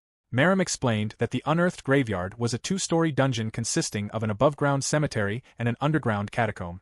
The surface was inhabited by low-rank skeletons, while mid to high-rank ghouls began appearing underground. Their objective was to collect the ghouls' mandibles, and Merim remarked that they had no time to waste. As he continued cutting down skeletons, Merim asked Claus if he was right. Claus confirmed that he was while quietly observing him. He found himself surprised that Merim was unexpectedly skilled. Thinking it over, however, he realized that it was only natural. Merim had qualified to take the mid-rank examination as a solo adventurer from the very beginning. Claus reflected that it had taken him 3 years to reach this point, whereas Merim had only obtained his unique skill that year and was already taking the examination. Noticing Claus's expression, Merim smirked and wondered what was wrong. It was explained that eligibility for the mid-rank examination was determined through a comprehensive evaluation of an adventurer's accomplishments with the guild, including the sale of collected materials, monster extermination records, conduct, character, and overall ability. Claus turned away from Merim's gaze and indicated that nothing was wrong. Merim simply laughed, assuming Claus had been surprised by his strength. When Claus wondered how he knew, Merim explained that it was easy because everyone who had ever teamed up with him had worn the exact same expression. Laughing proudly, Merim declared that he could practically see Claus's eyes overflowing with envy for his dazzling talent. Claus could only stare at him in disbelief. The expression on his face had nothing to do with envy. Instead, it was the same look he gave someone he believed was a scammer. His thoughts were interrupted when Merim apologized and admitted that he had not even begun to show his true abilities. Revealing that he was actually a mage, Merim looked toward the approaching horde of skeletons and judged the situation to be perfect. Claus froze as Merim raised his staff and activated his magic. Smiling confidently, Merim declared that it was time to get serious and that Claus was about to witness the true power of the future great mage, Merim. He mocked the skeletons as nothing more than bags of bones before unleashing his special attack. The spell was successfully cast, but its aim was completely off. Instead of striking the skeletons, the attack headed straight toward Claus. Chapter 17 resumed with Merim's attack closing in on Claus at high speed. Claus narrowly avoided it, and the attack struck a tree instead. The tree split in half and crashed onto a house, causing one of its walls to collapse onto the low-rank skeletons before they could evade it. Merim watched as the wall crushed the skeletons to death. Once the dust cleared, Claus angrily confronted Merim while holding one of the bones. Merim attempted to brush it off, claiming the attack had been effective and giving a thumbs up. Claus swung the bone at him, and Merim struggled to block it while urging him to calm down. He apologized, explaining that he had not noticed it. Claus pointed out that this only made it worse. Moments later, they continued their raid as Merim tried to ease the tension. He reminded Claus that he had already apologized and promised to be more careful next time. Claus responded by telling him to stop following him, but Merim insisted that they were friends. Claus firmly made it clear that they were not. Merim urged him to look at the results, pointing out that 10 strong-looking skeletons had been wiped out all at once, shortening the time needed for the battle. Claus argued that the problem was not the time saved but that it had nearly shortened his life as well. Merim simply laughed it off before explaining that the ghouls, zombies, and skeletons in the underground catacombs ahead were weak to fire. He suggested using his fireball to burn them all and also mentioned that he possessed a true skill called support magic. Claus could only conclude that this meant he would end up being cremated alongside the monsters. He finally understood why Merim was always alone and could not comprehend the idea of venturing underground with a walking hazard. Before they went any farther, he decided he needed to make that clear. Claus called out to Merim, cleared his throat, and prepared to apologize, but before he could finish, Merim pointed toward something in the distance and asked what was happening there. Claus glanced over, and Merim scolded him for not listening. The entrance to the underground catacombs was heavily guarded, leaving Claus puzzled as Merim wondered what was going on. A man in the distance informed them that an emergency lockdown had been declared because an unidentified high-level monster had appeared near the boss room. He also explained that several high-ranking adventurers, who rarely came to the area, had arrived and declared the situation dangerous. A loud sound suddenly echoed through the area, causing Merim to wonder what it was. The man remarked that they had gone ahead and done it. As the mist rapidly cleared, Claus explained that this was the result of the dungeon's purification. The dungeon boss served as the dungeon's core, and once it had been defeated, the dungeon would be cleansed. Merim realized that this meant the miasma would disappear and the dungeon would cease to exist as a dungeon. Claus confirmed that this was correct and added that every monster born within the dungeon would disappear as well. That also meant the ghouls they had been targeting were already gone. More importantly, Claus wondered why he was seeing that particular person. Merim asked who he meant as someone emerged from the dungeon entrance. The person was Glenn. Merim asked whether Claus knew Glenn, and Claus admitted that it was something like that. Glenn noticed Claus while Claus explained that Glenn was one of the core members of the Special Force and possessed the skill Atomic Change. He also mentioned that Glenn was only 18 years old. Merim was surprised that Glenn was still in his teens. Meanwhile, Glenn greeted Claus after a long time apart, remarking that he still wore the same expressionless face and commenting that it suited the rundown, desolate dungeon. Claus replied that Glenn stood out instead and questioned what an A-rank adventurer, who was making a name for himself in the capital, was doing in such a remote place. Glenn chuckled and explained that he was assisting those taking the mid-rank exams. Thanks to that assignment, he had happened to encounter a super high-level abnormality wandering the underground, a skeleton emperor. Smiling, he walked past Claus, remarking that it was fortunate he had been there because otherwise many people might have entered unknowingly and died. He then added that no one could tell whether other abnormalities would appear and destroy other hunting grounds by chance before laughing and telling Claus to do his best with his trashy skill. Claus questioned what Glenn had meant, but Glenn ignored him. Mounting his horse, Glenn asked where they would be heading next, and one of his subordinates informed him that they were going to the Red Stream. They departed without answering Claus any further. Claus wondered whether they were deliberately harassing him and whether they would really go that far. Miemai asked what Glenn had meant and questioned whether he was truly going to destroy the hunting grounds. Claus admitted that he honestly did not know. However, deliberately bringing high-level monsters from elsewhere under the pretense of destroying the hunting grounds was exactly the kind of thing the Special Forces would do with a smile. He recalled that the Special Forces never played fair and became convinced that they would continue interfering with the remainder of the exam. If that was truly the case, Claus wondered what he should do and whether he should simply back down. Instead, he steeled his resolve. Refusing to let the Special Forces make a mockery of him, he decided that if they intended to interfere, then he would surpass all of their expectations. Climbing back onto the cart, he concluded that it was time to use auto mode at full power. Fired up, he resolved to make them witness the true worth of the skills they had discarded as he activated auto mode. At the mountain-type field dungeon, Shinonome Deep Mountains, snow suddenly began falling despite it being spring. Across the flower field stood Chile, orchestrating the snowfall and transforming the mountain into a fierce blizzard. She chuckled as she regarded Claus as an idiot, believing that Gain had already seen through the plans born from his trashy skill and shallow thinking. With mocking confidence, she welcomed Claus into the mountains, determined to freeze both his body and soul as the weather girl. Chapter 18 shifted to the Adventurers Guild guest room as more people returned. Glenn and Lane had successfully cleared every dungeon assigned to them, completing the normalization of each area by either subjugating the dungeon bosses or sealing the locations. Gain smiled and praised the two for meeting his expectations by finishing their tasks swiftly and elegantly.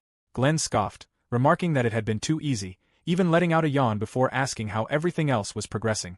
Looking over the list, Gain noted that nearly every objective had been marked as complete. He believed they were making excellent progress, as Abel's squad had already taken care of the unicorn-related areas.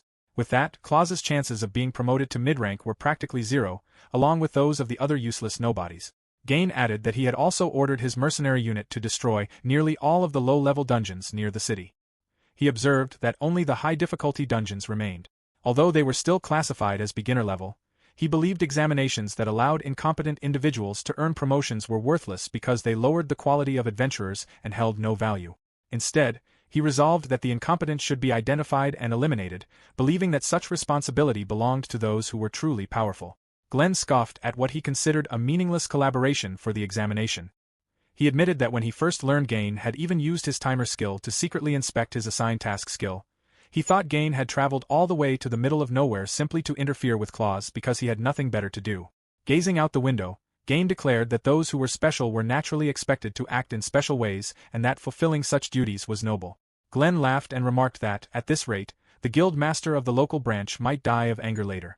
Gain confidently replied that eliminating the incapable would leave only the capable behind.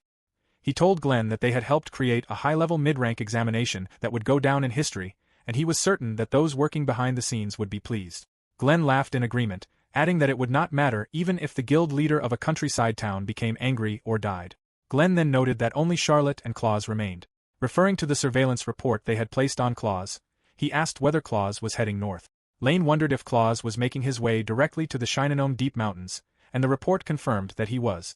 Gain added that the Shinonome Deep Mountains were the farthest beginner dungeon reachable within a single day's journey and questioned whether Claus truly believed they had not already reached that area.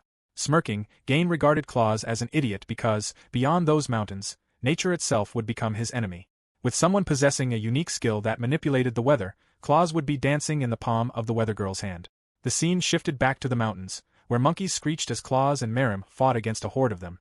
They battled side by side until the monkeys finally retreated. Merim expressed his relief that the snow monkeys had finally left and wondered whether they had become so aggressive because the sudden snowfall had awakened them. The snow monkey, a low-level mountain monster, was difficult to handle in groups and became especially bad-tempered after waking. Merim grew even more confused that it was snowing despite it already being summer and shouted toward the mountains, demanding that they get their act together and questioning where their sense of the seasons had gone.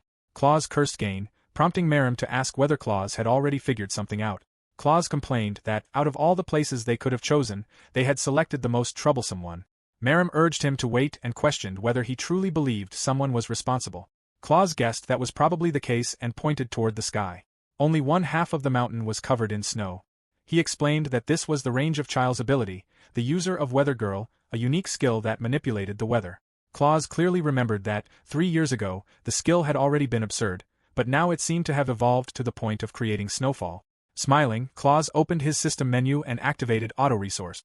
He selected Crumble Fruits, which would take 23 minutes to gather, followed by Phantom Nuts, which required 2 hours and 29 minutes. He remained confident because the Special Forces did not know that his skills had evolved. Auto-resource collection would always gather resources automatically regardless of whether it was snowing or even if spears were falling from the sky. Crumble Fruits could be found almost anywhere in the high mountains and were sweet enough to melt in one's mouth. Phantom Nuts were occasionally found near frigid mountaintops and were equally delicious. The real problem was enduring the cold. Including the cooldown, gathering both resources would take a total of 2 hours, 55 minutes, and 18 seconds. If he activated auto-return afterward, he wondered whether he could make it back before freezing. Even so, he smiled, deciding that it was not a matter of whether he could do it, but that he had to. Merim asked Claus what he was planning and urged him to stop, saying he had a bad feeling about what Claus intended to do. He warned him not to underestimate the snowy mountains, especially with the monkeys that had just awakened. Claus agreed and advised Merim to head back first because it would become truly dangerous from that point onward. He admitted that, while they had been fighting the monkeys earlier, he had briefly thought it was not so bad to have a friend he could trust to watch his back. Merim looked at him in confusion, but Claus explained that his skills were better suited for solo play and that he shined brightest when alone. He warned Merim that he would not be able to keep up with his skill and told him to go home instead. Claus activated skill level 3, auto-resource, and vanished before Merim's eyes, leaving him bewildered. Merim shouted at the top of his lungs, asking where Claus had gone, before deciding that it was no use and that they should return.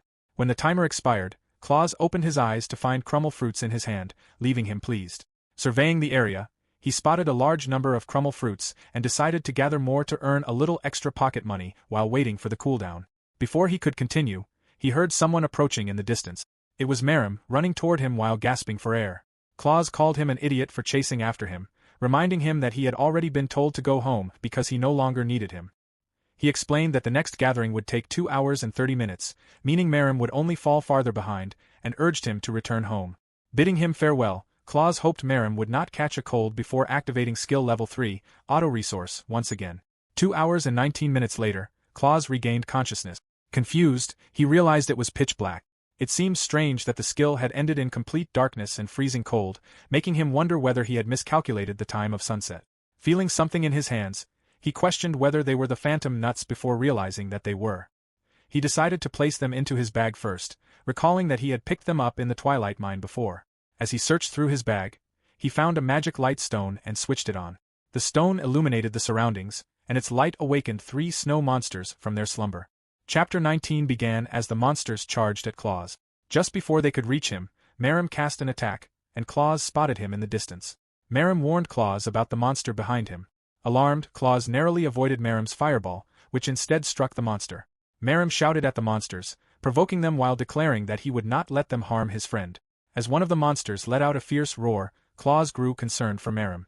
The roar frightened Merim, causing him to tremble, but he continued provoking the monsters, insisting that he would not allow them to hurt Claus. One of the monsters picked up a log and raised it above its head. Realizing what it intended to do, Merim thought the situation had turned bad. The monster hurled the log at him, knocking him off his feet as Claus watched. Fortunately, Merim landed in the snow. Claus smiled with relief upon seeing that the snow had broken his fall, but the lesser giant foot continued to growl fiercely. The monsters behind Claus roared and completely ignored him. Confused, Claus quickly realized that they were targeting Merim first because he could use magic. Drawing his dagger, Claus slashed one of the monsters before opening his menu. Frustrated, he realized that the monsters still were not paying any attention to him. Looking through the menu, Claus saw that auto-return was finally available. As he ran, he realized the cooldown had ended. If he had been alone, he was certain he would have used auto-return immediately to escape. However, the monsters before him were lesser giant foots, upper-level monsters that were clearly far stronger than anything beginners should face. Claus leaped from the cliff and landed in front of Miemai, who was lying in the snow with his dagger drawn. He decided that he would protect Miemai this one time, though he made it clear that they still were not friends. Activating auto-battle, he saw that the required time to defeat the 8 lesser giant foots was 10 minutes and 28 seconds.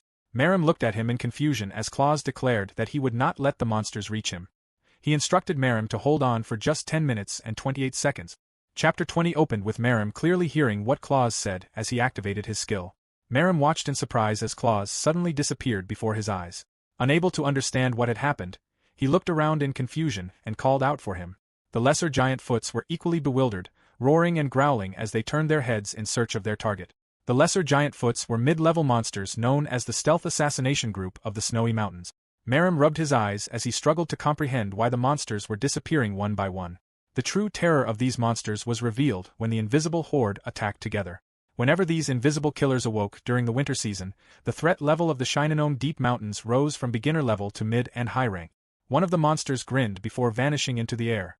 Elsewhere in the mountains, a tent had been set up where Chile and her team were camping. One of her subordinates possessed a listening skill and informed her that he had heard the battle cries of the Yetis, signaling that the fight had begun, along with Claus's screams as he was attacked. Chile chuckled. Relaxing comfortably, she remarked that she was glad they had successfully lured him out and ordered her subordinates to add more fire. They acknowledged the order but warned that adding more fire would also burn down the tent. Chile dismissed the concern, claiming that her work there was already finished because Claus was in a checkmate situation. Once those monsters had set their sights on their prey, they would never let it escape. She continued laughing as she admitted that she did not understand how any of this would help Gain's ambition of creating a country someday. She acknowledged that she was not very smart, so she could not understand why Gain remained so obsessed with Claus even after expelling him. However, the special treatment Claus continued to receive made her sick with jealousy. That feeling alone was more than enough reason for her to crush him. Smiling, she silently bid Claus farewell, expecting him to vanish within the white hell she had created. Back at the battle, Miemai hid behind a pile of snow with his mouth hanging open in confusion as he wondered where Claus had disappeared. He soon realized that even the Yetis had become nothing more than unseen voices. Shouting into the battlefield, he called out to Claus, asking whether he was all right and pleading for any response if he was still alive. Worried, he wondered whether Claus had already been defeated as another Yeti roared. The Yeti was suddenly stabbed through the neck. Blood gushed out before it collapsed and died. Miemai watched in confusion as one of the Yetis had been killed so effortlessly. A silhouette of Claus briefly appeared while taking down another Yeti. The monster groaned in pain as Claus drove his dagger into its throat. Blood poured from the wound and it died just like the previous one. Miemai wondered whether Claus had really done it. He admitted that he had absolutely no idea where Claus was, finding it absurd that Claus had become even more invisible than the invisible Yetis themselves. That was not the only unbelievable part. Miemai believed Claus possessed an invisibility technique superior to that of the Yetis, but he could not understand how a tiny dagger could kill creatures with such enormous muscles in a single strike. He suspected that Claus waited for the precise moment when their muscles relaxed the most before tearing through them. Miemai wondered what kind of godlike technique it was and questioned whether Claus was actually a master assassin. He continued asking himself whether it was truly possible for Claus to keep fighting like this without allowing the monsters to notice him until the very end. One of the Yetis suddenly noticed movement in the snow and pointed toward it. It was the pile of snow where Miemai had been hiding. The Yeti swung its arm at the pile while Miemai crouched down. Opening his eyes, Miemai realized that the movement had only been a rolling rock. The Yeti stood baffled, and Miemai recognized it as a decoy. At that instant, Claus appeared directly in front of Miemai with his dagger drawn and thrust it upward through the Yeti's chin. Watching the battle unfold from up close, Miemai felt that Claus seemed like a completely different person. He wondered whether Claus was someone truly special because something about him had undeniably changed. Miemai became convinced that, someday, Claus would accomplish something incredibly great. That was what his intuition told him.